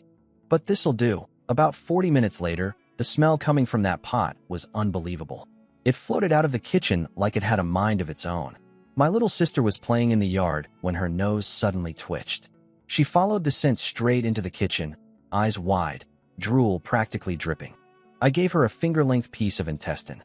She grabbed both ends and started tearing at it like a tiny barbarian, oil all over her face in seconds. When my parents got home, They smelled it from the gate. They looked at each other in shock and practically jogged to the kitchen. Mom asked, "You made all this?" The smell reached us from way down the road. Dad just stared at the pot and swallowed hard. I told them, "See? I said these innards were the good stuff." Dad gave me a thumbs up. "Son, your cooking skills are something else." I checked the clay pot. Pig trotters were done too. Time to eat. We sat around the table. I poured Dad a bowl of fingio and filled one for myself. Dad sniffed the liquor and grinned. "Good wine, great food. I'm drinking extra tonight." He took a big gulp and smacked his lips. I put a piece of braised pig heart in his bowl. He chewed it slowly, eyes lighting up. "Son, this is restaurant quality. Maybe better." Mom tried some and nodded. "Not a trace of that organ smell." "Your skills are incredible." My little sister couldn't wait. She grabbed a piece of intestine with her bare hands and went to town on it, mumbling with her mouth full. Bro, yummy." Her face and hands were completely coated in grease. She looked like a little oil cat. Dad laughed watching her. "This girl only knows how to eat." "But son, if word of your cooking gets out, people will be breaking down our door," Mom added. "I used to think organs were worthless. After tonight, I take that back. This is the best thing I've ever eaten." I put a pig trotter in Mom's bowl. "City girls say pig trotters are good for your skin." She smiled and bit into it. We ate, drank, and talked late into the evening. Dad and I went bowl for bowl on the fingio, chatting about village gossip.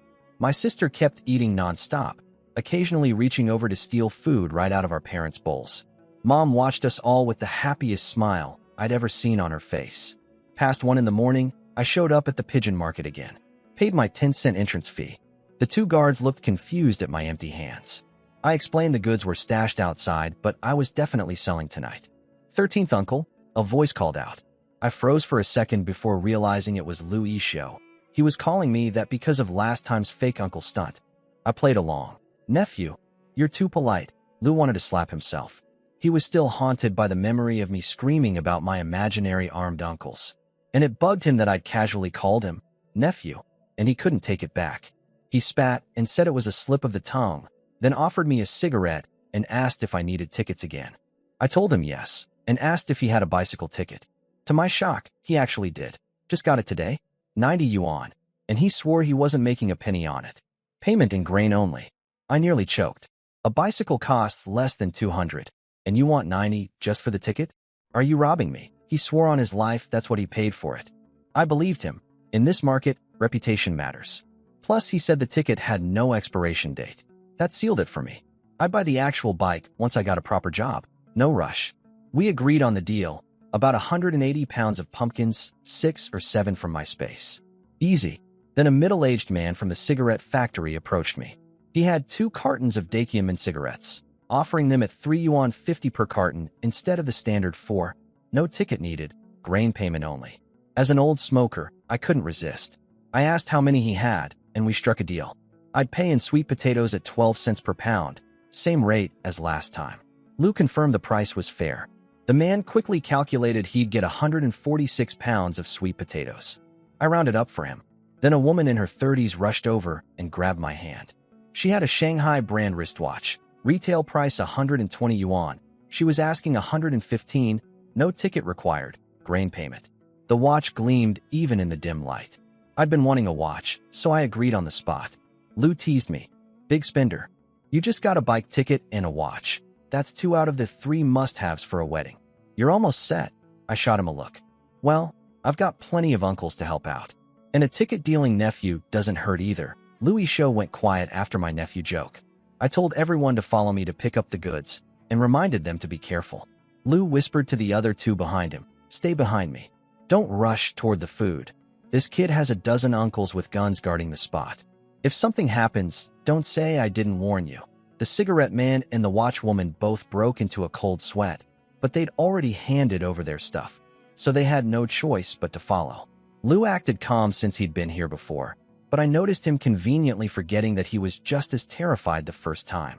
At the familiar corner, I pulled everything out of the space when nobody was looking.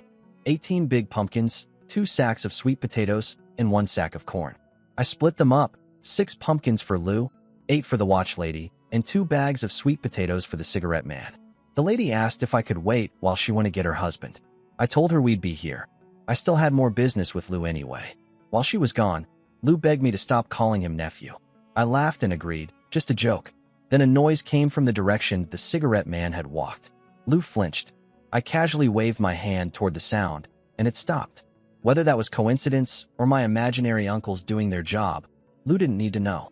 I told Lou to give me everything he had: cigarette tickets, liquor tickets, sugar tickets, cloth tickets, and cotton tickets. The total came to 50 yuan and 60 cents. The cotton tickets were highway robbery, 1 yuan per pound when cotton itself cost 180. But I knew cotton would be scarce for the next decade, so I paid up.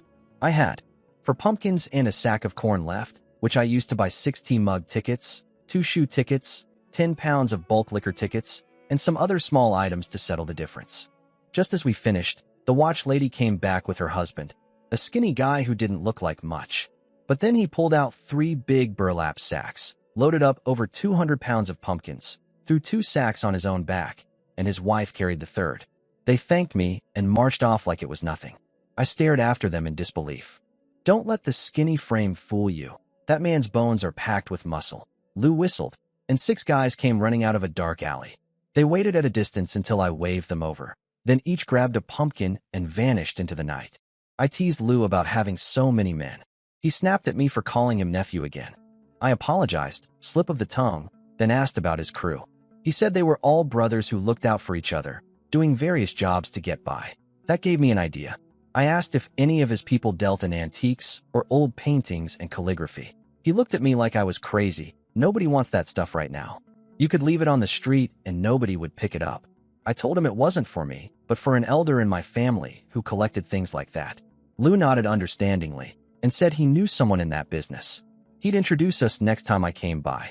After I left, I'm sure Lou was thinking the same thing as always. A young guy with spending money, a dozen armed uncles, and now an elder who collects antiques. Must be from a powerful family. Let him think whatever he wants. The next morning, I checked the space and looked at the wild boars killed and injured by the bear. In this era, that's serious wealth. I needed money, especially if I wanted to buy antiques at the pigeon market next time. So I decided to sell the boars. I grabbed 2 pancakes Mom left me and headed for the city. I remembered Sun Fuguei saying his textile factory was near Beihai Park. Took the bus 6 stops and found the place. At the gate, I told the guard I was looking for purchasing Chief Sun Fuguei. The moment I said my name, an old man from the security office came running out, grinning ear to ear. You're the one who caught all those fish. Our whole factory got to eat meat because of you. What be you got this time? I smiled and said he'd find out soon enough. He practically dragged me inside. Sun Fuguei was surprised to see me. I got straight to the point. Our village found some wild boars killed by a bear in the mountains. Did his factory want them? His eyes nearly popped out. Yes. However many you've got, we want them all. He asked how many and how big. I told him 6 boars, all pretty large, and suggested he send a truck to pick them up and weigh them at the factory. Within 5 or 6 minutes, I heard a truck engine rumbling outside. Fuguei had arranged everything. A liberation truck with 5 or 6 workers in the back, 2 of them holding rifles. It's just some dead pigs, I said. Do we really need guns? Better safe than sorry, he replied. We drove to a grove of trees outside the city. I told Fuguei and the crew to wait while I went in to talk to my uncles. First, keeping up the fiction.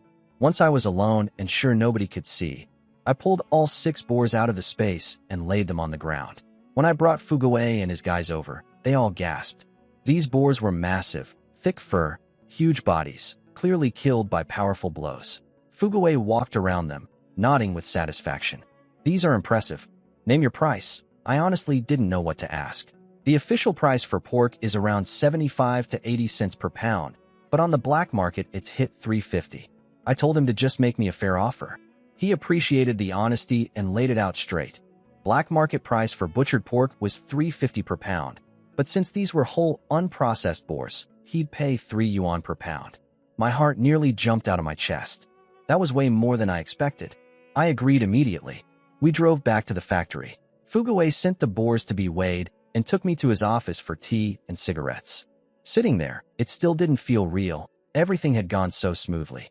He told me this delivery was a huge deal for the factory. His workers hadn't tasted pork in ages.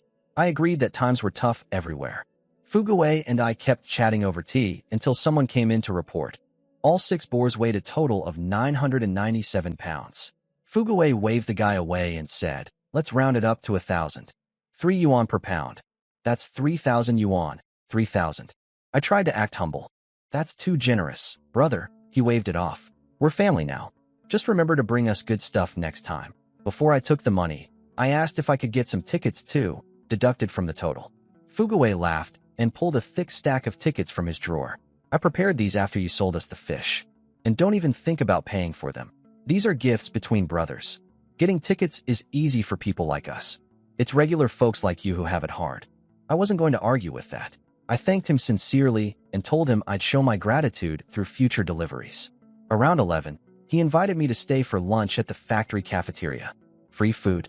I wasn't about to say no. He introduced me to the head chef, a big, confident man named Tian Rongtong. Fuguwei told me this chef could compete with the best cooks in the whole city, and that if Fuguwei wasn't around in the future, I should find Chef Tian instead. Chef Tian shook my hand warmly. Brother son, it's because of you we have real ingredients to work with today. A good cook can't do anything without good food. The dishes he brought to our private room upstairs were incredible. Even as someone from the future who'd tasted all kinds of food, I couldn't find a single fault. This man's skills rivaled any modern professional chef. After the meal, I said goodbye to Fuguwei and Chef Tian. At the gate, the old security guard was patting his full belly and told me the entire factory owed me.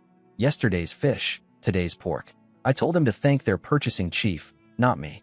Inside I was thinking, I'm doing this for money, not karma points. No good person cards accepted, thank you. Next stop, the supply store. I'd promised the clerk, Sister Zhao, that I'd bring her some goods, and it had been 5 or 6 days. She was probably getting impatient. I took the bus, ducked into an empty alley, loaded up a big basket from the space, and headed to the store. The moment I walked in, Zhao Hongyun spotted me and called out with a grin. Little brother, you disappear for almost a week, and I thought you'd forgotten all about me. In the future, if someone called me little brother like that, I'd have some choice words. But in this era, it's just a friendly term with zero weird meaning. So I pinched my nose and accepted it. Sister Zhao, how can you say that? I've been thinking about you the whole time, I said, swinging the basket off my back and handing it over. The village just caught some stuff this morning, and I rushed straight here without even eating lunch. She opened the basket eagerly, a big slab of fatty pork on top, with fish scales peeking out from underneath. Her eyes went wide. She sent one clerk upstairs to fetch the manager and yelled at another guy named Sun Dishing to stop napping in the storage room and bring the scale. Dishing came out yawning. I handed him a cigarette and teased him about working too hard at certain activities at night. He smacked my arm and called me a punk kid. Before we could weigh anything, the manager came downstairs, a thin man in his 50s named Gao Zhonghua, white-haired but sharp-eyed. He asked what all this talk about meat and fish was about and who I was. That's when Zhao Hongyun pulled a fast one. Without missing a beat, she introduced me as her distant cousin. Just like that, I had a new, older cousin I'd never met before. Manager Gao shook my hand and thanked me. Zhao jumped in again, explaining that I normally sell to other state-run factories, but she'd asked me to remember their supply store too. Gao promised to match whatever price I got elsewhere. He practically forgot about me the moment he saw the food. This pork belly is gorgeous. Then he spotted the fish. Perfect size. When they asked my prices, I told them straight. 3 yuan per pound for pork, about 1 yuan per pound for fish, same as the textile factory pays. Gao agreed instantly. They weighed everything, 26 pounds of pork and several fish around 3 pounds each. Then they divvied it up. Gao and Zhao each took 8 pounds of pork and 1 fish, while Dushing and the other clerk each got 5 pounds and a fish. I was surprised Zhao bought so much. A clerk's salary is maybe 30 to 35 yuan a month, and 8 pounds of pork plus fish would eat up most of that. But I figured she had her reasons. Then Zhao explained they didn't have enough cash on them since they were at work. She asked if they could subtract whatever I was buying today from what they owed me, and pay the difference later. No problem at all, cousin, I said casually. If it's easier, just pay me next time I visit. I wasn't worried. I had 3,000 yuan from the textile factory sitting in my space. This 100-something was pocket change for me now. Besides, these are government workers with iron rice bowl jobs. Their reputation matters more to them than money. Where would they run? The temple stays even if the monk leaves. Zhao gave me a grateful look for being so easygoing about the money. Then I started to address the manager, Director Gao. He cut me off. Don't call me director. You and Zhao are cousins, so just call me Brother Gao. Titles make things too formal. I nearly blurted something very rude. This man was my father's age. No way I was calling him brother, so I countered. How about I call you Uncle Gao instead? Since you're the same generation as my dad. Sure. Uncle works, he said, and then immediately started calling himself your uncle, like we'd been family for years. Just like that, I gained not only a fake cousin, but also a shameless fake uncle in one afternoon. I wanted to slap him, but I kept my polite face on and told him there was no rush on the money, that I was here because my cousin, Zhao, asked me to bring supplies. Uncle Gao got all warm and generous, promising to help me with anything I needed. So I tested him right away. Actually, I do have two things. His face twitched. He'd just made a big promise and was already regretting it. But he couldn't back down without losing face. Go ahead, nephew. First, please stop calling me Ergu. It sounds like a dog's name. He relaxed immediately. Done. I'll just call you nephew from now on. Second, could you help me find out if anyone is selling a work position? I'll pay for it, of course. Buying and selling job spots wasn't unusual in this era. Since I was offering cash, Gao agreed without hesitation. He'd ask around and let me know. With business settled, I moved on to shopping.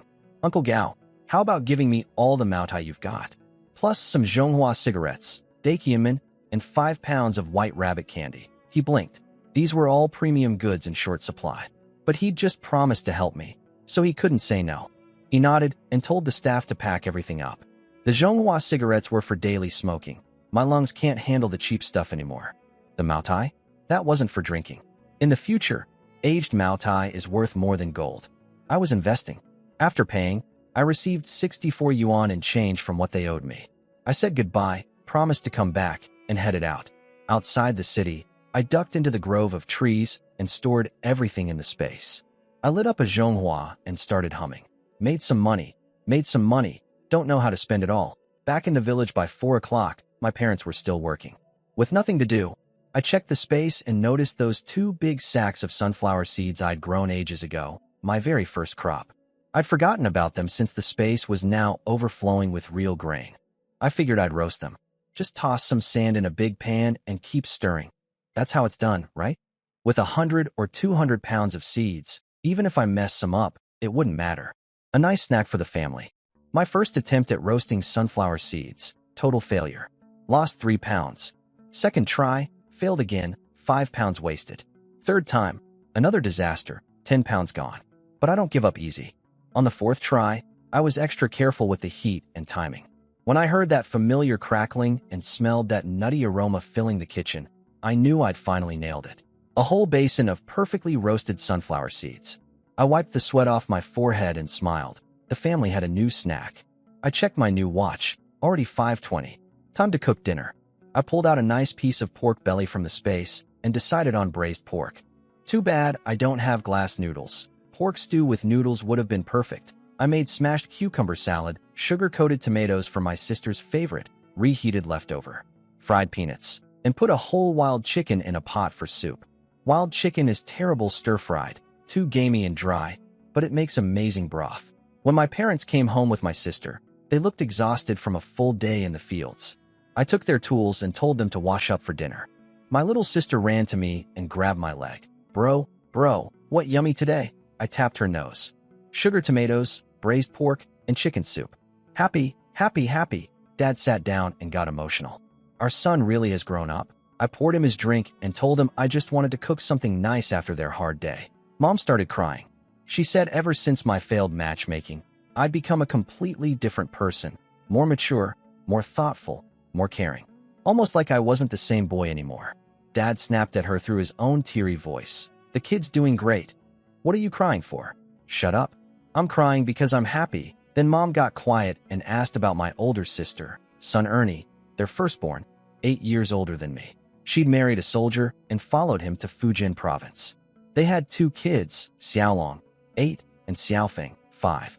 Mom worried whether they were eating enough in these hard times. The table went silent. I quickly reassured her. Mom, big sister married a military man. The army gets fed no matter what, otherwise who'd defend the country. And brother-in-law treats her like a princess. Dad backed me up between sips of liquor. Mom still looked worried, so I offered to visit them in Fujian sometime. Her eyes lit up, then she shook her head. Too far. Too dangerous for someone who's never traveled. I dropped it and changed the subject to eating before the food got cold. My sister, face smeared with tomato and sugar, yelled with her mouth full, "Eat! Eat!" After dinner, I lay in bed thinking. I needed a job, not just for money, but for the paperwork. In this era, you can't travel anywhere without a work certificate and introduction letter. You can't even get a hotel room. I should ask both Uncle Gao at the supply store and Sun Fugue at the textile factory to help me find a job opening. My parents' employment situation would have to wait. I fell asleep without realizing it and woke up past midnight, 12:31 according to my new watch. Lay there for half an hour with zero sleepiness. Finally, I sat up. Might as well visit the pigeon market. I've got money now, and it's time to start collecting antiques. After a 50-minute walk, I was near the big willow tree again, 10 minutes from the pigeon market. But as I approached an alley entrance, I noticed two people lurking in the shadows. I tensed up but kept walking. Then a woman's voice called out, "Young man, are you heading to the pigeon market?" She explained that she and her husband wanted to sell 2 laying hens there, but couldn't afford the 10-cent entrance fee. They were hoping to catch a buyer outside. She held up 2 old hens. I thought about it. If the price was right, I could put them in the space. Hens lay eggs. Eggs hatch chicks. Chicks become hens. Unlimited chicken and eggs forever. How much? I asked. She said 6 yuan each was the minimum for laying hens, but she didn't want cash. She wanted corn flour or ground cornmeal instead, because her family had nothing to eat. 6 yuan per hen was fair for this era. I offered cornmeal. Then the husband spoke up. "How about 20 cents per pound?" I turned around and walked away without a word. The market price for cornmeal was already 50 to 60 cents per pound. 20 cents was an insult. He chased after me. "Okay, 30 cents. I kept walking. 40 cents per pound, I said over my shoulder. "Take it or leave it." They looked at each other. The husband gritted his teeth. "Deal." I wasn't trying to be mean to a struggling couple, but they'd started by trying to scam me at less than half the going rate. I had to set the boundary. I pulled out a 30-pound sack of cornmeal from the basket. The man weighed it in his hands. People in this era can judge weight by feel, and nodded. They handed over the hens, and we parted ways. Once out of sight, I ducked into an alley and sent both hens into the space, where I built them a proper little coop. These were my only confirmed breeding chickens. My entire poultry future depended on them. No room for carelessness. At the pigeon market, I found Louis' show and traded more pumpkins and cornmeal for tickets. Then I wandered around the market aimlessly. Under a big tree, I spotted something unexpected, a guy selling guns. A middle-aged man sat on the ground with a Type 38 rifle and a Browning pistol laid out in front of him. I'd never touched a real gun in my past life. I squatted down and picked up the pistol, turning it over in my hands. My heart was pounding. 80 yuan for the rifle, 40 for the pistol, he said. I tried to bargain. 100 for both? He didn't even blink. Get lost. Don't waste my time. I almost walked away. But then I thought about it. I walk alone through dark roads at night, carrying serious money. Besides being a little stronger from the spirit water, I had zero means of self-defense. In an era where getting robbed on a night road is a real possibility, I needed something. What about bullets? If I buy both guns at full price, can you throw in some ammunition? The gun seller offered 10 free bullets per gun, with extras at 5 cents each. I ordered 500 rifle rounds and 200 pistol rounds. He didn't flinch, said 700 was nothing for him. Total came to 155 yuan. I told him I didn't have cash, but could pay in grain. His eyes lit up. Food is harder to get than money these days. I showed him my cornmeal. He checked the quality, saw it was pure golden corn flour with no filler, and offered 150 per pound. I had 70 pounds of cornmeal. That covered 105 yuan. For the remaining 50, I'd give him 100 pounds of pumpkins. He agreed and called out 2 big guys from a nearby alley to help carry. I led everyone back to Louis' show's spot, accidentally calling him nephew again. He threw his cigarette, but at me. You promised to stop that. I apologized and swore it was the last time. At the usual corner outside the market, I slipped around the bend and pulled out 11 big pumpkins from the space. Lou whistled for his crew. 7 or 8 guys came running. They took their share, the gun seller's men took theirs, and I received a black cloth bag in return. I peeked inside under the moonlight, guns and ammo, already confirmed through the space on the walk over. Everything checked out. Then I asked Lou about the antiques connection he'd promised. He snapped, "Calm down, didn't you see I gave my bag to my guys? I'm taking you there now." We walked for several dozen minutes. Just when I was starting to think he was leading me into a trap, we arrived at a narrow alley that made my skin crawl. Every shop had its doors shut tight, and they all appeared to be in the coffin business. White lanterns hung from the doorways, casting sickly yellow light. The wind made them sway, throwing twisted shadows across the old stone ground. The stones were cracked and covered in moss. Water dripped from the eaves in the silence, making everything feel even creepier. Lou, what is this place? Your antique friend lives here? Do we really have to go in? My voice was shaking a little, I'll admit. In my past life, haunted houses and escape rooms never bothered me. But after literally transmigrating into another body, I'd believe anything. If someone told me ghosts were real, I'd be the first to agree. Lou rolled his eyes. You're the one who wanted to come. Scared? Relax, I'm here. Stop dragging your feet. Then he explained. This place is called Gue Street. Before Lou could finish explaining, I yelped in fear. He glared at me and said the Gue in Gue Street means an ancient food vessel, not a ghost. What's wrong with your head, kid? He led me to a stall where he bowed deeply to the owner using an old Manchu greeting. He called the man Master Jean. The stall owner, a man named Jean Hai, told Lou to stop with the old customs. The Qing dynasty is long gone. Call me Comrade Jean Hai, and stop bowing like that. If anyone sees you, they'll have me shot. Then Jean Hai turned to me. He said Lou had told him about me, and he'd gone home to dig through his family's collection. He pulled out a big wooden box from under himself. Inside were several pieces of jade and porcelain. The moment Lou addressed him as Master Jean and performed that Manchu greeting, I already had a strong suspicion about who this man was. Surname Jean, family full of antiques, living in the capital. This had to be a descendant of the Aizenjoro clan, the old Qing imperial family. I examined each piece carefully. I know absolutely nothing about antiques. 9 out of 10 holes in my knowledge are empty, but I have the jade space. By touching each item, the space told me exactly how old everything was. One jade piece was several hundred years old, probably Ming or Qing dynasty. A porcelain piece was even older, Song or Yuan dynasty. These were the real deal. Jean Hai said everything was genuine family heirlooms and told me to name my price. I played it cool and asked him to quote first. He took a drag of his cigarette and said, no cash. 50 pounds of fine grain. Rice or white flour only. I did the math fast. Fine grain on the black market runs about $3.50 per pound, so 50 pounds was roughly 180 yuan. Split across all these pieces, each antique came to less than 30 yuan. In the future, any single one of these would be worth a fortune. Deal. I only have flour. Is that acceptable? Jean Hai's face broke into a huge smile. He clearly hadn't expected me to agree so quickly without haggling. He mentioned he had plenty more at home, and if this trade went well, he'd bring me even better pieces next time. I told him to wait, walked out of Gue Street alone, and headed toward the willow tree. After checking that nobody followed me, I ducked into an empty alley, smoked 2 cigarettes to kill time, then pulled a big sack of flour from the space, loaded it in my basket, and walked back. At Jean Hai's stall, I set down the flour. He didn't even open the sack, just felt the weight with his hand and said, it's yours. I loaded every piece into my basket, double-checking each one through the space as I picked it up. Everything matched what I'd sensed earlier. All genuine. I smiled and told him, Master Jean, whenever you have more good stuff, think of me first. I guarantee you'll be happy with the price. I said goodbye to Jean Hai and Lu Yishou and headed home feeling great.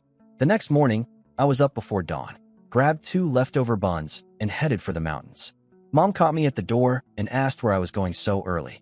I told her I was checking my traps and not to worry about lunch. 2 hours of walking brought me deep into the mountains. After making sure nobody was around, I pulled the Type 38 rifle out of the space. The feel of that long barrel in my hands, pure excitement. I found an open clearing with a tree about 70 or 80 meters away, roughly as thick as a man's waist. I raised the rifle and fired. 1 shot, 2, 3. I emptied 30 rounds before running to check. Pathetic. Out of 30 bullets, only 7 hit the tree. 3 of those barely grazed the bark. If this were a moving animal, I'd hit nothing. I moved closer to 50 meters and slowed down. Careful aim, steady breathing, 1 shot at a time. 10 rounds later, 8 hits. Much better. That's more like it. Earlier I was just not awake yet. Sure. I switched to the Browning pistol and fired 30 rounds to get a feel for it. Then I put the pistol away and slung the rifle over my back to go find some real targets. The gunfire had scared everything away. I walked 15 minutes without seeing a single animal. After another 20 minutes deeper, I finally found 2 wild boars, over 150 pounds each, calmly eating like they owned the place. They glanced at me, sniffed the air, and went right back to their meal. Didn't even care I was there. "You arrogant pigs. Let me show you what I can do." I shouldered the rifle, aimed at the bigger one, and fired. The bullet hit it right in the eye. It dropped instantly into a pool of blood.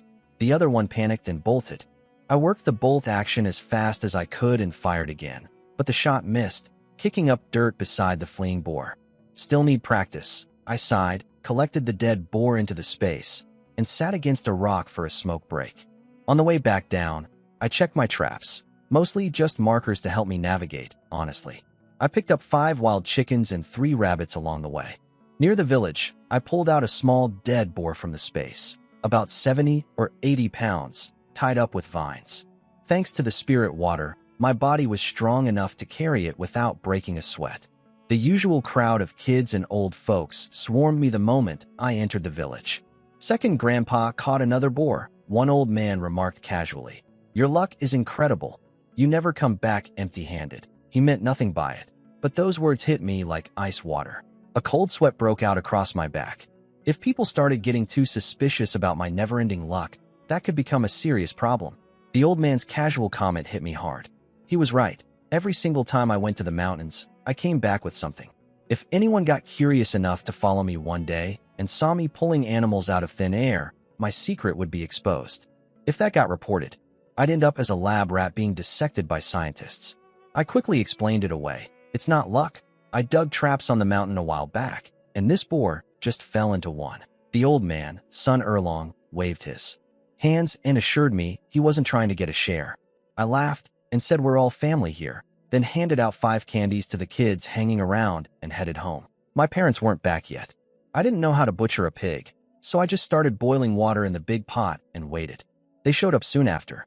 Mom freaked out when she saw the boar and ran to check if I was hurt. Dad just grinned and said, "Nice work, son.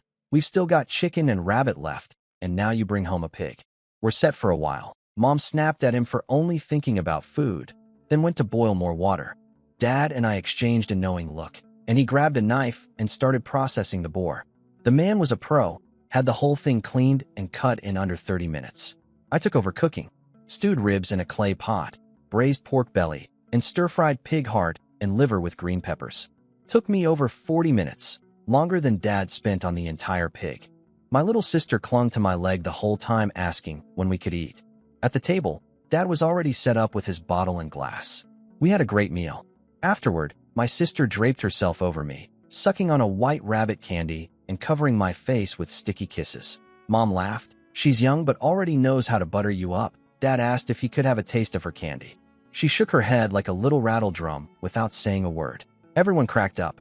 After dinner, we all went to bed early. In this era, once you eat, you sleep. Partly because food is precious and moving around burns calories. A family that eats meat until full every night? You could count those on one hand, even in the capital. In bed, I checked the space. The ecosystem was coming together nicely. Boars, rabbits, and chickens each had their own areas. The fish pond was growing. The 2 hens I bought were already laying eggs. Then I thought about something. I'd spent a whole pack of Zhonghua cigarettes bribing Dad for information, and he told me there was another Gue Street entrance much closer to the pigeon market. From the big willow tree, turn right for the market, go straight for Gue Street. That's simple. But Louis Show had walked me 20+ minutes in a completely different direction last time. That sneaky bastard probably took me the long way around to collect some kind of finder's fee from Jean Hai. Next time I see him, I'm definitely calling him nephew again. That'll teach him. I found the Gue Street entrance Dad told me about. This one was even creepier than where Lu Isho took me. Coffin shops lining both sides, lanterns flickering with weak candlelight, cold drafts rising from the ground. I still don't understand why antique sellers set up next to coffin makers. Are they trying to scare customers away on purpose? Good thing I brought a flashlight this time. I pulled down my scarf over my face and headed in. The atmosphere was much quieter than the pigeon market. People whispered when they traded, and all the vendors sat still behind their goods. I figured there wouldn't be many fakes in this era.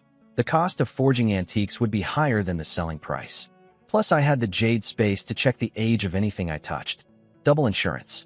But the moment I walked up to the first stall with my flashlight, the vendor shooed me away. Get lost. I'm not selling to you. I was confused but moved on. Second stall, same thing. Third, kicked out again. Fourth, fifth, sixth, all refused me before I could even look at their goods. At the seventh stall, the vendor finally spoke to me like a human. Kid, first time here. I practically threw a Zhonghua cigarette at him and asked what I'd done wrong. He laughed and explained. The vendors up front were all former aristocrats, descendants of the Aizen-Joro imperial family. They were selling ancestral treasures because they were starving, but they were too proud to let anyone see their faces while doing it. My flashlight was the problem. It could reveal their identities. So basically they want to sell, but don't want anyone to know, I muttered. That's called having it both ways. The old man didn't know the phrase, so I explained it more colorfully. He burst out laughing. He told me he was different. His family had been in the antique trade for generations. He didn't care about face. Face can't fill your stomach, he said. I gave him a thumbs up. He had something covered with black cloth. I lifted it, a cylindrical object that looked like a brush holder. When I touched it, the jade space told me it was over 1,200 years old. Tang Dynasty. Like it? He asked and extended his hand inside his sleeve toward me. The classic sleeve bargaining technique where buyers and sellers communicate prices through hidden finger gestures. I'd seen this in movies. The problem? I had absolutely no idea how to do it. After watching me freeze, the old man sighed and pulled his hand back. Fine, 20 pounds of cornmeal. Final price. 20 pounds of cornmeal came to roughly 30 yuan at black market prices for a 1,200-year-old Tang Dynasty piece. I didn't hesitate, pulled the cornmeal from my basket, and closed the deal instantly. I stayed and chatted, giving him more cigarettes. I told him I was new to Gue Street and asked him to teach me the rules. He seemed to appreciate my honesty. He signaled to someone in the alley behind him, took a long drag, and started explaining how things worked around here. The old vendor started teaching me the rules of Gue Street. First, no forcing deals. Everyone earns their living by skill and sharp eyes here. If you try to bully someone into selling, what happens? I asked. He took a drag and looked at me sideways. Can you call in the army? I shook my head. The police? No. 100 armed men? No. Then you won't walk out of this street alive. The message was crystal clear. The army means the state, the police means the government, and armed men means local power. Someone very serious was backing this place. He went on. Honesty is everything here. Sell a fake and you're finished, blacklisted forever. He assured me his goods were genuine, even if he wasn't sure what they were worth in today's market. I told him not to worry. A deal is a deal, both sides willing. He also warned me about a haunted abandoned courtyard on the west end of Gue Street and told me not to wander into the small alleys. Easy to get lost and hard to get found. I thanked him and started to leave, but then remembered someone had delivered another item while we were talking. I turned back. Still have questions? He asked. I handed him another cigarette. Can I see that new piece? And I never got your name. He laughed and waved me over. His surname was Dong, fourth in his family, Dong Si. The name immediately triggered a memory. The famous Dong family who ran the Forhangs, the most powerful banking houses in old Beijing. They dominated the financial world until the Eight-Nation Alliance looted them in 1900. The family never recovered. I kept that knowledge to myself. Bringing up someone's family downfall would be incredibly rude. I respectfully called him Grandpa Dong. He uncovered the new item. This is a Qing Dynasty sacrificial red glazed guanine vase. A real treasure. I didn't know antiques, but I vaguely remembered hearing about this type of piece in my past life. The vase was stunning. Deep red glaze with natural flowing patterns, rich and layered colors. Something only the wealthiest families would have owned even in its own time. The jade space confirmed it was genuine and old. Since we hit it off, Dongxi said, 20 pounds of cornmeal and it's yours. I'm losing money on this, but I like you. I didn't haggle. Deal.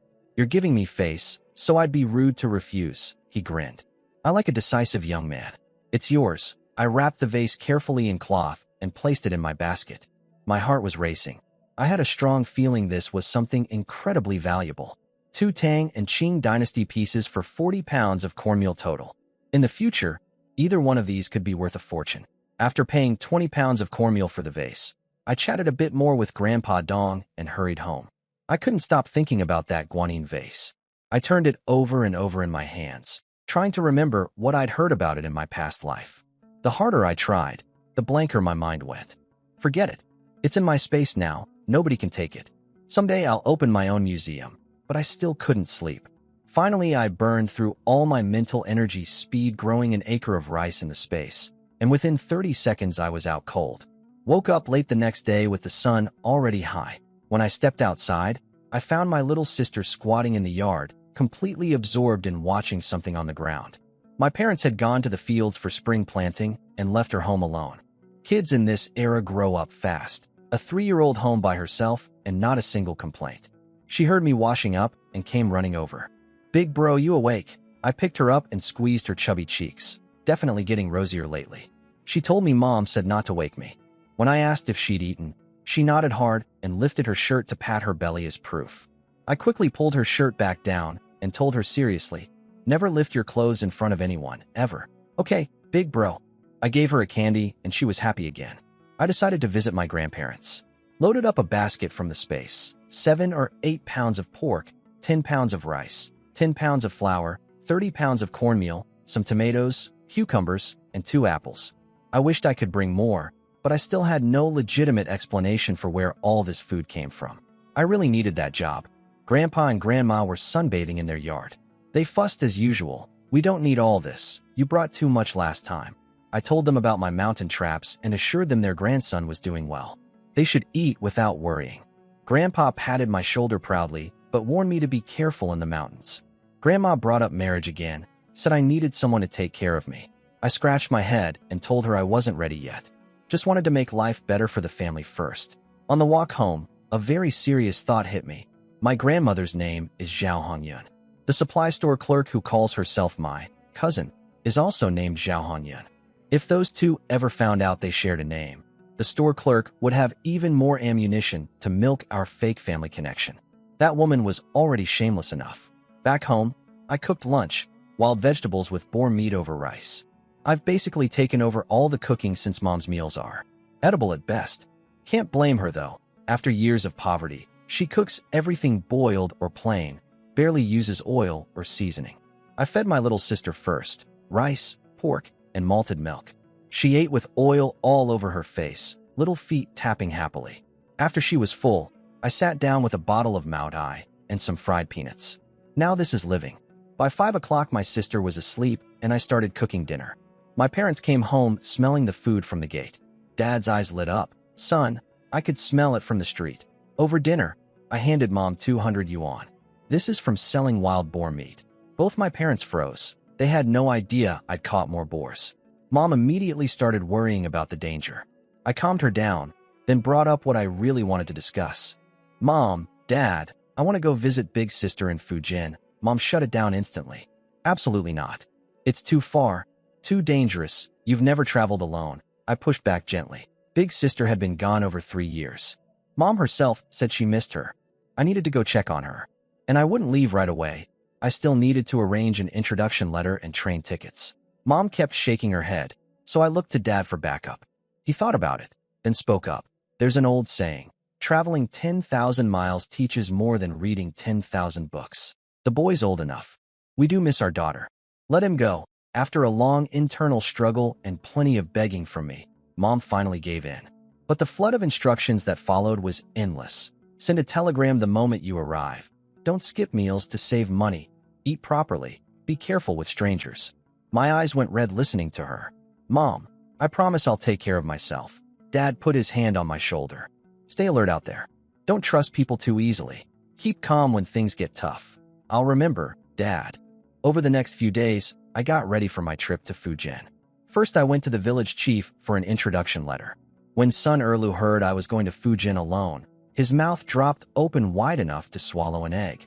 Then I headed to the textile factory to ask Sun Fugue for a work certificate and official introduction letter. In this era, documents from a state-run enterprise are like a golden pass. They open every door. At the factory gate, the old security guard spotted me and yelled, "Wild Boar Kid." What a terrible nickname. I handed him a cigarette and joked around. When he got nosy about why I was there, I told him to mind his gait and stop asking questions. He got genuinely mad and shooed me away, waving his cigarette like a weapon. I laughed it off. This old man called me wild boar kid, and I didn't complain, but one little joke from me and he loses his temper. I'm clearly the bigger person here. In Fugue's office, he welcomed me warmly with tea. I told him I needed a work certificate and introduction letter to visit my sister in Fujian. He didn't hesitate for even a second. Walked to his desk, wrote both documents on official letterhead, stamped them with his department seal, and handed them over in an envelope. Done in 2 minutes. Then he asked about my train ticket. When I said I'd buy it in a couple days, he waved me off. First time traveling, right? I'll have someone buy it for you. Just tell me where you're going and how long you'll stay. That's when I learned that even buying a train ticket requires an introduction letter in this era, stating your name, destination, and duration of stay. I wrote down Nanping Station in Fujian and estimated 12 days total. The math was rough. This era's slow trains stop at every single station. Beijing to Nanping is about 1,800 kilometers, probably 60 hours on the train, roughly 2 days and 3 nights each way. 6 days of travel round trip, leaving me about 6 days with my sister's family. Fugue also asked when I wanted to leave. I said the day after tomorrow, needed time to wrap things up at home. He promised the ticket would be ready. Before leaving, I mentioned I'd brought another delivery of goods for the factory. Fugue's face lit up like a Christmas tree. He slapped my shoulder and gave me a thumbs up. Brother, you're the best. I swung by the factory kitchen and saw Chef Tian Rongtong through the window. He waved excitedly and came out to greet me. Brother son, more supplies for us? I gave Chef Tian a cigarette and told him I had another wild boar to deliver. His eyes lit up. I asked to borrow the kitchen's tricycle to haul it in. He offered to send helpers, but I quickly declined. Can't have people following me to an empty spot where I pull a 300-pound pig out of thin air. Tian showed me a shiny tricycle behind the kitchen and told me I could use it anytime without asking. I thanked him and pedaled toward the city gate. At the gate, the old security guard grinned and said, "Every time you show up, our cafeteria food improves 10 levels. Why don't you just join our purchasing department? We'd eat meat every meal." The idea actually wasn't bad, but I just fired back. "Is this factory yours? You think you can just hire people?" He swallowed his anger because he knew I was going to bring back food. He opened the gate and waved me through like shooing a fly. Outside the city, I parked in the grove of trees, smoked a cigarette, checked for witnesses, then pulled the biggest boar out of the space, the wild boar king. I'd originally wanted to keep him for breeding, but this beast kept attacking the other males in the space. Nearly killed 2 of them before I intervened. He had to go. When I rolled back through the factory gate, the guard's jaw hit the floor. "That thing's got to be 200 or 300 pounds. How did you catch it?" I handed him a cigarette and said, "Ever heard of a trap? Though with your intelligence, it might be hard to explain." He screamed after me about using traps against Japanese soldiers back in the day, but I was already pedaling away. I dropped the boar and tricycle off with Chef Tian, who was equally stunned by the size. Then I headed to Fugue's office. Before I could even light a cigarette, someone knocked. A young guy came in carrying an armful of supplies, things Fugue had sent him to buy for me. On the desk, a towel, a tea mug, a military canteen, toothpaste, toothbrush, everything I'd need for the train journey. "I know it's your first long trip," Fugue said. "Check if anything's missing." I looked at all the thoughtfully prepared items and felt genuinely moved. "Brother, you've thought of everything. I don't even know how to thank you." He waved it off. Between brothers, no need for thanks. Before he could say anything else, there was another knock at the door. The door opened and a clerk came in to report. The wild boar weighed 286 pounds. At 3 yuan per pound, that came to 858 yuan. When Fugue pulled out a stack of bills, I stopped him. I asked him to deduct the train ticket, the travel supplies he'd bought me, and some cigarette and liquor money for the guys who ran errands. He tried to refuse, but I insisted. If he wouldn't let me pay, I'd be too embarrassed to ask for help next time. He sighed and agreed. Another knock. The ticket guy was back. He'd gotten me a sleeper ticket for the day after tomorrow, departing at 4:30 in the afternoon. I'd arrive in Fujian the next morning. I handed the guy 2 packs of Zhonghua as thanks. Fugue told him to just take them. After everyone left, Fugue handed me the remaining money. 858 for the boar. The supplies were just a few yuan, don't argue.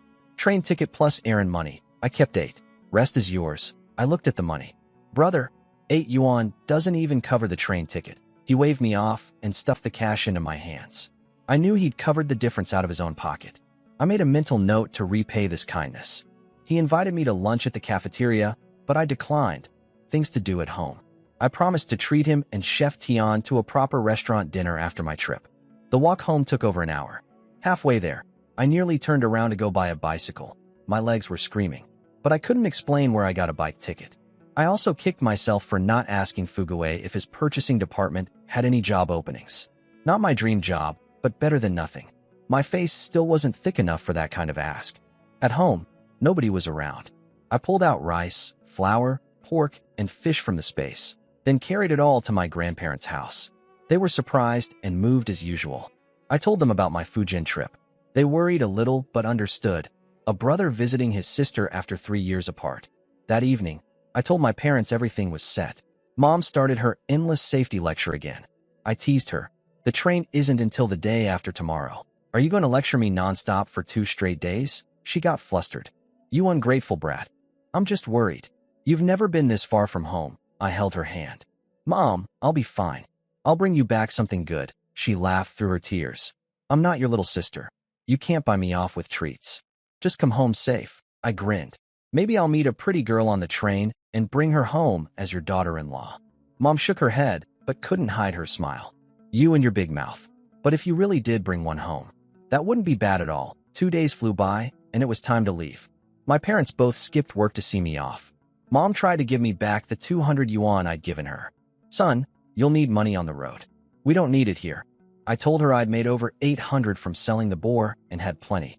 To prove it, I pulled a thick stack of bills from my bag. That backfired. Mom's face went pale with worry. Don't flash money like that. What if someone robs you? I assured her I'd be careful. She kept pushing the 200 at me, but I refused firmly. Dad finally spoke up. If the boy says he's fine, let him be. But son, stay sharp out there. Don't be reckless. Call your sister from the station with your arrival time. And send us a telegram the moment you reach Fujian. I nodded and promised. Mom's eyes went red as she held my hand at the door, repeating her warnings one more time. I told her not to worry and headed out.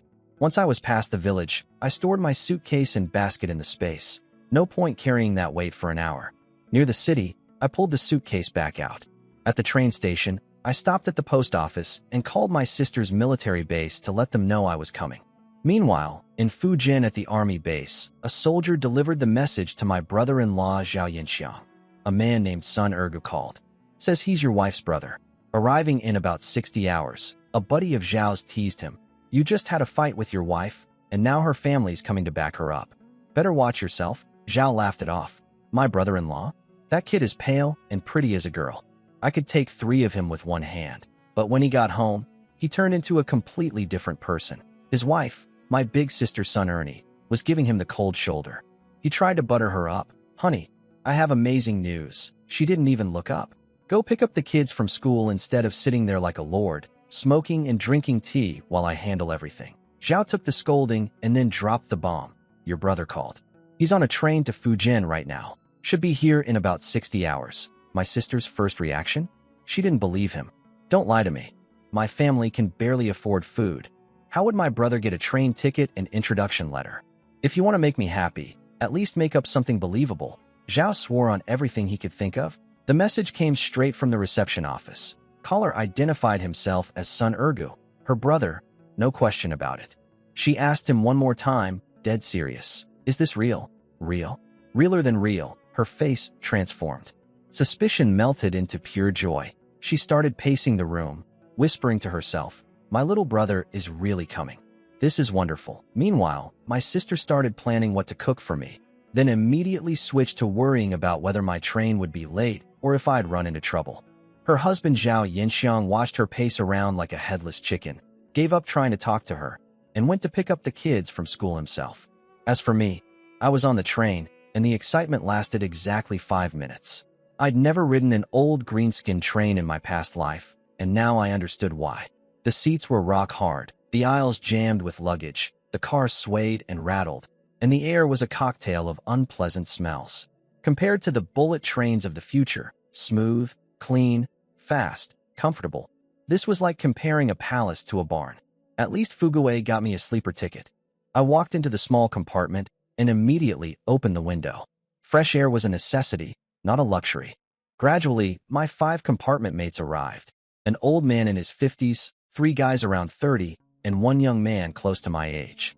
The 4 younger ones clearly knew each other. They all wore matching work uniforms stamped Beijing Machinery Factory. After everyone stowed their bags, nobody climbed to their bunks. We all sat on the lower beds and started chatting.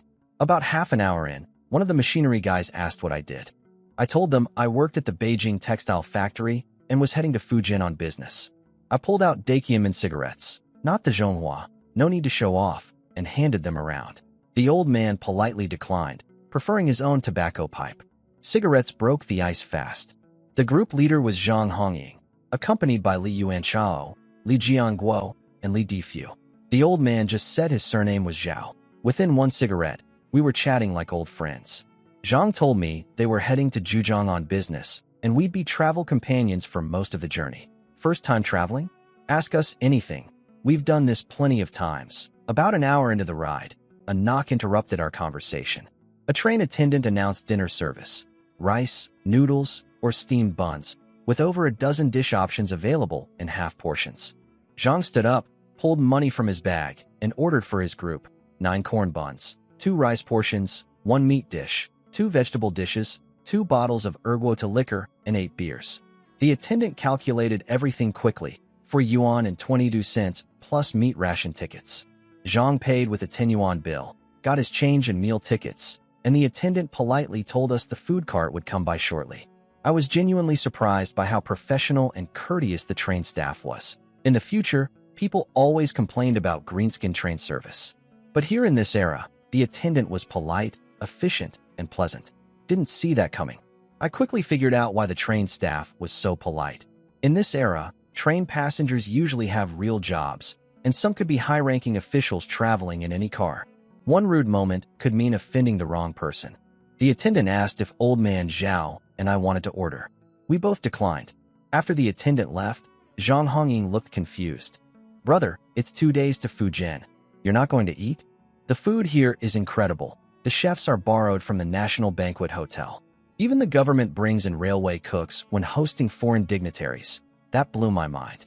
I'd assumed train food in any era was terrible. Zhang was telling me these were world-class chefs. "I'll definitely try it tomorrow," I said. But tonight, my mom packed food for me. I pulled out my lunch boxes. The second I opened the lids, the whole compartment filled with the smell of braised pork, glistening red chunks of fatty and lean meat, plus stir-fried pork with green peppers, and a box of fluffy rice. Everyone's eyes locked onto those boxes. Old man Zhao's throat bobbed. The machinery factory guys stared with open longing. Zhang managed to smile. "Your family takes good care of you." I scratched my head. First time away from home. Mom went all out. Everyone was polite enough not to ask for any, but I could see the desire in their eyes. In an era where meat is rare, 2 boxes of pork dishes is like carrying gold. I made the call. "Gentlemen, there's an old saying. Happiness shared is happiness doubled. I brought the food, you brought the drinks. Let's put it all together and have a proper meal." They protested politely. "We couldn't. Your mother made that for you." But I insisted. There was way more than I could eat alone, and wasting food would be a shame. The real reason? More friends means more roads in life. Zhang bought another bottle of Nolenshin and 4 more beers. They set everything up on the little train table. 6 people, so half a bottle of baijiu each plus 2 beers. Zhang poured for everyone. But when he offered old man Zhao a drink, the old man flatly refused, said he didn't touch alcohol. Zhang tried twice more, then gave up. The extra half bottle got split among the rest of us. That refusal caught my attention. Earlier, Zhao had turned down my cigarettes too. Fair enough. Old pipe smokers often can't stand manufactured cigarettes. But refusing both cigarettes and alcohol? And I caught something else. When Zhao glanced at our bottles of Nolenshin, there was a flash of disdain in his eyes. He covered it quickly, but I definitely saw it. At first I thought he was just embarrassed about having nothing to contribute. But that look told me something different was going on with this old man. While everyone ate and drank, I kept stealing glances at old man Zhao. When I reached for peanuts, I deliberately brushed against him and used the jade space to scan his entire body. What I found made my blood run cold. Hidden in his sleeve, a miniature pistol glinting with cold metal. Strapped to his back, 2 grenades. Tucked behind his back molar, a pill. I didn't know what kind, but my gut said poison. And woven into his hair, a razor-thin blade, nearly invisible. I pulled my hand back and forced my face to stay calm. Who was this man? Why was he armed like an assassin on a passenger train? I replayed every detail, refusing my cigarettes, declining alcohol with that flash of contempt toward our cheap liquor, his perfectly composed demeanor. None of it added up to a harmless retiree. I casually asked where he was from. Guangzhou, he said, but he had zero southern accent. He explained he'd been brought to Beijing as a child and was heading home to retire. Smooth answer, no holes. I didn't push further. The drinking went on until past 10. Everyone washed up and climbed into their bunks. Zhao waited until every single person was asleep before lying down, fully clothed. I lay awake in the dark, heart pounding, watching his bunk. I couldn't sleep knowing what was hidden on that old man's body. Hour after hour, I waited. Finally, I heard soft snoring from his direction. I crept over and confirmed he was asleep. Then I took a deep breath, focused my mind, and wrapped him in the Jade Space's power. His body shimmered and vanished, pulled into the space. Inside the space, I worked fast. I took the pistol, beautifully crafted, clearly no ordinary weapon. Removed both grenades from his back. Extracted the dark pill from behind his tooth. It smelled strange, probably poison. Pulled the hair-thin blade from his scalp. Every item screamed danger and secrecy. I destroyed all the weapons and made sure nothing was usable. Then I placed the unconscious old man back on his bunk and headed straight for the train conductor's office. Walking through the corridor, my nerves were on fire. I had no idea if Zhao was working alone or if he had accomplices on this train. I reached the conductor's office and knocked. Who is it? I told him I was from compartment 9 and had something urgent to report.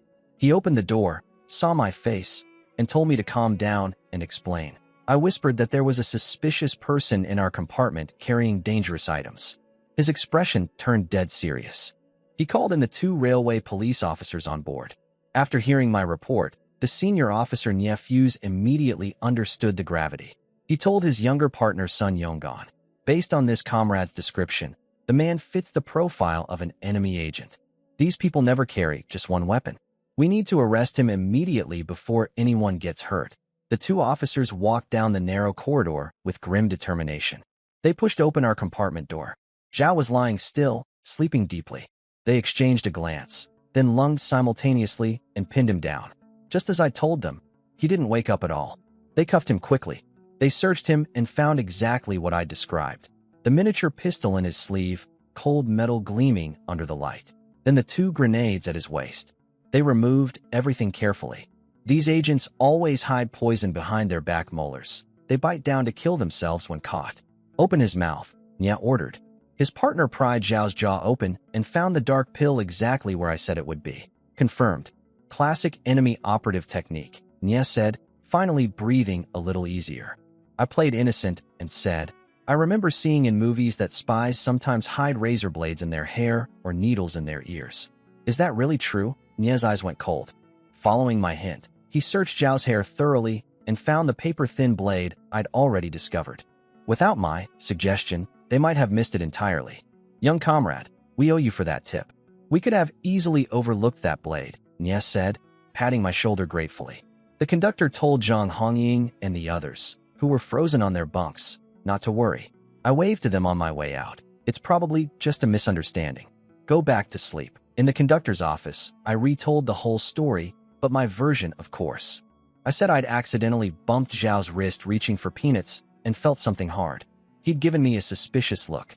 Later, coming back from the bathroom, I caught a glimpse of what looked like a gun handle under his sleeve. I got scared, waited until everyone fell asleep, and came to report. They asked about the other 4 men in my compartment. I told them they were clearly machinery factory workers heading to Zhejiang.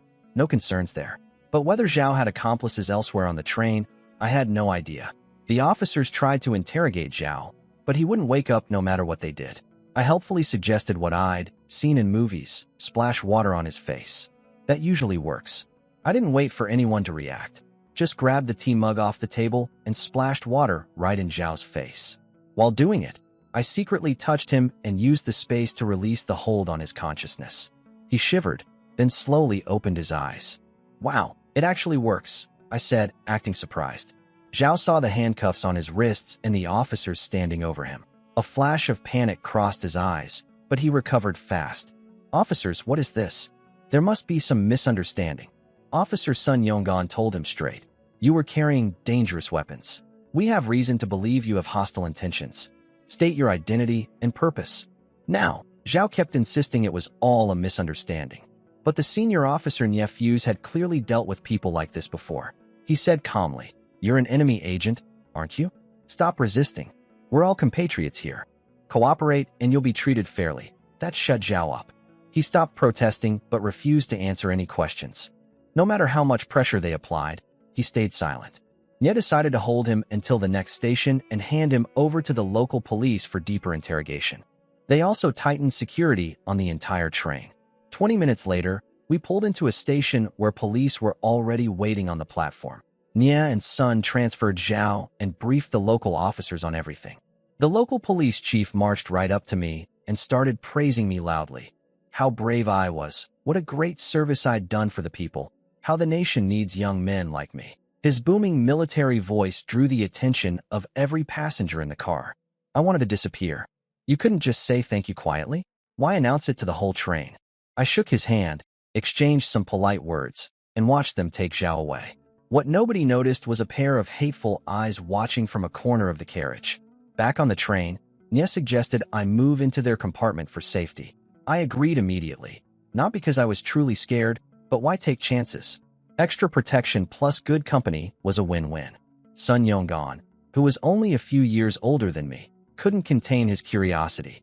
How did you know that old man was suspicious? What if you were wrong? I grinned. Brother Sun, you don't understand. I've got eagle eyes. One look at that guy, and I knew something was off. Those shifty eyes. Dead giveaway. Plus my instincts are never wrong. He laughed. And you weren't scared? Scared of what? If I was wrong, I'd just apologize. But if I let a bad guy slip by, that's the real problem. He gave me a thumbs up. Kid's got guts. We hit it off fast. Then he asked about my name. I told him my dad picked it, said ugly names help kids survive. I've wanted to change it forever, but my old man won't hear of it. Sun Yonggan laughed and said, A name's just a label. Look at what you did tonight. Even if you're a dog, you're the howling celestial dog who serves the war god Erlang Shin himself. I told Sun Yonggan that calling me a celestial dog was still calling me a dog, which didn't help. He just laughed. Soon the alcohol and exhaustion hit me, and I fell asleep feeling completely safe with 2 police officers in the compartment. I woke up past 8 the next morning to noise from the station platform. Nye Fuse came in with breakfast, 2 corn buns, and a bowl of corn porridge. I thanked him and took a cigarette out for him. He said he had to patrol and left. I forced down half the porridge and half a bun. The bun scratched my throat going down. I couldn't finish the rest. When Sun Yonggan walked in and spotted the leftovers, I could see him swallowing his saliva. I rubbed my stomach and said the alcohol from last night killed my appetite. Could he help me finish so it wouldn't go to waste? He nodded eagerly. My master always says waste is shameful. Since you can't eat, I'll sacrifice myself. He demolished everything in minutes and let out a satisfied burp. When I asked if he was happy, he said it was the fullest he'd been in a long time. That hit me. Even a police officer on a train struggles to eat well in this era. 2 more days and nights passed. On the 3rd afternoon, the speaker announced we were 20 minutes from Nanping Station, over 6 hours behind schedule. Nothing I could do about that. As I was packing up, Conductor Yang and Officer Nye came to find me. Yang asked to confirm my workplace, the textile factory. My heart dropped. I thought they'd discovered my fake documents.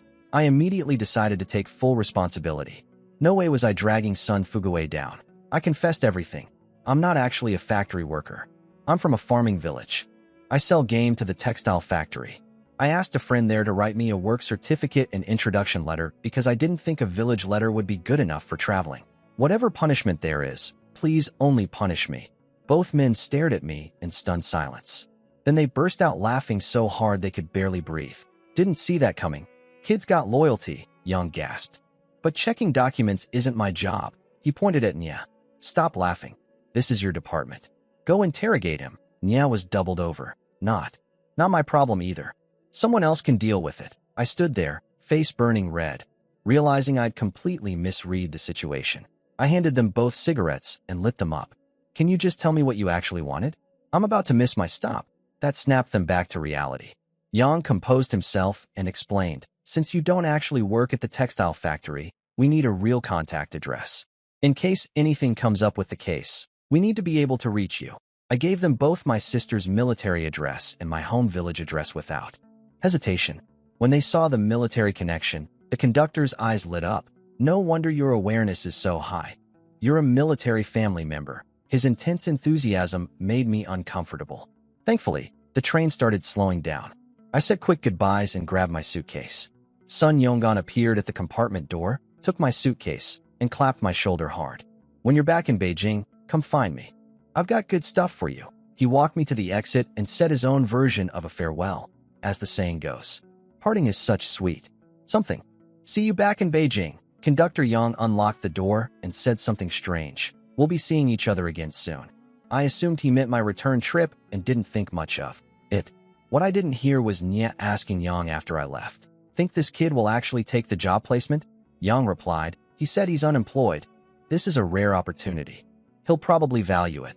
They'd apparently pulled some strings for me behind the scenes. Once off the train, I ducked into the station bathroom. The smell nearly killed me, but the stalls had doors at least. I pulled out a big burlap sack from the space and packed it fast. 30 pounds of rice, 30 pounds of flour, 50 pounds of cornmeal, 20 pounds of boar meat, plus apples, oranges, and sugarcane. The sack could barely close. Thanks to the spirit water, I could carry 180 pounds like it was nothing. I burst out of that bathroom gasping for fresh air, then walked out of the station with my sack and suitcase. The train had been over 6 hours late, so my sister wasn't at the exit. I searched everywhere, starting to think I'd need to find a phone. Then I heard a distant shout. Ergu, over here. My sister's son Ernie was waving from 50 meters away. If my hearing hadn't been enhanced by the spirit water, I might have missed her entirely. I waved back and hurried over. She grabbed my arm, eyes instantly turning red. I've been waiting so long for you to come. I looked at my big sister for the first time. Well, the first time for me, and felt a surge of warmth. Whether it was the original body's feelings or something else, there was zero awkwardness. Just family. She studied my face. You've grown taller. And more handsome. I know, right? I think so too. She laughed and smacked my head lightly. Still as thick-skinned as ever, we walked side by side, catching up on everything. She asked about our grandparents, our parents, and especially little Arya, the sister she'd never met. I told her how cute Arya was, always following me around calling, Big Brother. Her eyes got misty imagining it. At the bus stop, I asked how far her place was. About an hour by bus. After 2 days and 3 nights on a train, the last thing I wanted was more sitting. But an hour by bus meant 30 or 40 kilometers, too far to walk. I joked, when is brother-in-law getting promoted high enough for a car? Next time I visit, I want to be picked up in style. She laughed and said he'd need to reach at least regiment commander level for that. The bus pulled up and I climbed on with my giant sack. The moment I stepped inside, I was hit by a wall of smell, sweat, cigarette smoke, foot odor, and chicken droppings. All at once. The smell on that bus almost made me turn around and walk, but 50+ kilometers was too far. I paid 80 cents for 2 tickets, and we grabbed window seats. The bus stopped for every person waving on the roadside, just like the train stopping at every station. After an hour of swaying and lurching, my sister finally said we'd arrived. At the military family compound's reception office, I filled out personal information forms and had my bags inspected before they let me in. Standard procedure. A strange face showing up unannounced in a military compound could easily be mistaken for a spy. Inside, the compound was rows of neat little houses with red tiles and gray walls. Kids too young for school were running around playing. Women greeted my sister as we walked by, curious about who I was. She introduced me as her brother from back home. Then we ran into trouble. A middle-aged woman in a dark blue dress walked toward us, chin slightly raised, eyes cold, radiating superiority. My sister greeted her politely. Sisterly, heading out, the woman barely acknowledged her with a hum. She scanned both of us like we were beneath her. Then her eyes lingered on me with obvious disapproval of my clothes. She asked who I was. My sister explained I was her brother visiting from the countryside. The woman, Li Hongfong, lifted her chin even higher and said, "This isn't the village. Teach him proper manners, and especially hygiene. Don't bring bad rural habits into this compound." Then she turned and walked away without looking back. I bit my lip hard. Every muscle in my body wanted to respond. But I stayed quiet for my sister's sake. She had to live here. Once we were out of earshot, I asked who that woman was. My sister sighed. She's the regiment commander's wife. Apparently, she was some kind of upper-class lady before liberation. Between that and her husband's rank, she thinks she's above everyone. She's always like this. My blood was boiling. Since when does where you're born decide your worth? Without farmers growing food, people like her couldn't even find a warm meal. But my sister grabbed my arm and whispered, "Keep it down. Your brother-in-law has to serve here. We can't make trouble for him." I nodded reluctantly, but made a mental note. If this woman ever crossed the line with me directly, regiment commander's wife or not, I wouldn't hold back. At home, my sister poured me water and told me not to take Li Hongfang's words to heart. I waved it off, not worth my anger, and changed the subject by opening my big sack. One by one, I pulled everything out: rice, flour, cornmeal, apples, oranges, sugarcane, smoked wild chicken, smoked wild rabbit, and a massive 20-pound slab of pork. My sister's eyes kept getting wider as I pulled things from the sack. When the 20-pound chunk of pork came out, she nearly screamed. "Where did you get all this?" Her voice was shaking. I grinned. "Guess, wrong move." She slammed the table and stood up, fury in her eyes. "Son Ergu, did you forget everything Dad taught us?" What's the one thing he said more than anything else? Memories of the original owner flooded my mind. Specifically, memories of this big sister beating him senseless whenever he misbehaved. Their parents and grandparents always went easy on him as the only boy, but not her. Light punishment meant twisted ears. Heavy punishment meant a bamboo rod to the backside. I snapped to attention like a soldier. Freeze standing in the wind. Starve, but never steal. "Sister, please let me explain. You've got one chance. Otherwise, don't blame me for turning you in." She had tears in her eyes. She was dead serious. I quickly told her I was working as a purchasing agent at the Beijing textile factory. She didn't believe me, so I pulled out the work certificate and introduction letter. She read them carefully, confusion all over her face. "When did you become a factory purchasing agent?" "This is too sudden." I explained the whole story, started by selling wild boar I'd hunted to the factory, built a relationship with the purchasing chief, and eventually he offered me the position. "You know how valuable a state factory job is. You think I'd turn that down?" She calmed down but kept warning me. "Don't do anything illegal just to bring me food. We may be poor, but we live with dignity." I promised her everything was legitimate. She finally relaxed, patted my head, and said, "You've really grown up. I'm proud of you." Then she started making dinner. I asked when the kids got out of school. 4:30, she said. I pointed at the clock. It was already 5. She shrieked, and we both bolted out the door. At the school gate, little Rulon and Ruffling were standing there looking pitiful. The last 2 kids left. 5-year-old Ruffling put on a grown-up act. "Mom, did you lose track of time doing housework again? I keep telling you. Just let me bring brother home. I can handle it." My sister apologized to the waiting teacher and knelt down to comfort the kids. Ruffing shook her head like a tiny adult, hands behind her back. Meanwhile, 8-year-old Rulon was staring at me intensely, like he was trying to place my face. I decided to tease Ruffling. "Little phone, your mom wasn't doing housework. She was late because she came to pick me up." She looked at me suspiciously. "Who are you? How do you know my name?" My sister scolded her for being rude and told both kids, "This is my little brother, your uncle. Say hello." Ruffling kept studying me with skeptical eyes. But Rulon, he threw himself at my legs and buried his face in my stomach, crying. "Uncle, I missed you so much." I scooped him up and wiped his tears. 3 years, and you still remember your uncle. All that spoiling when you were little wasn't wasted.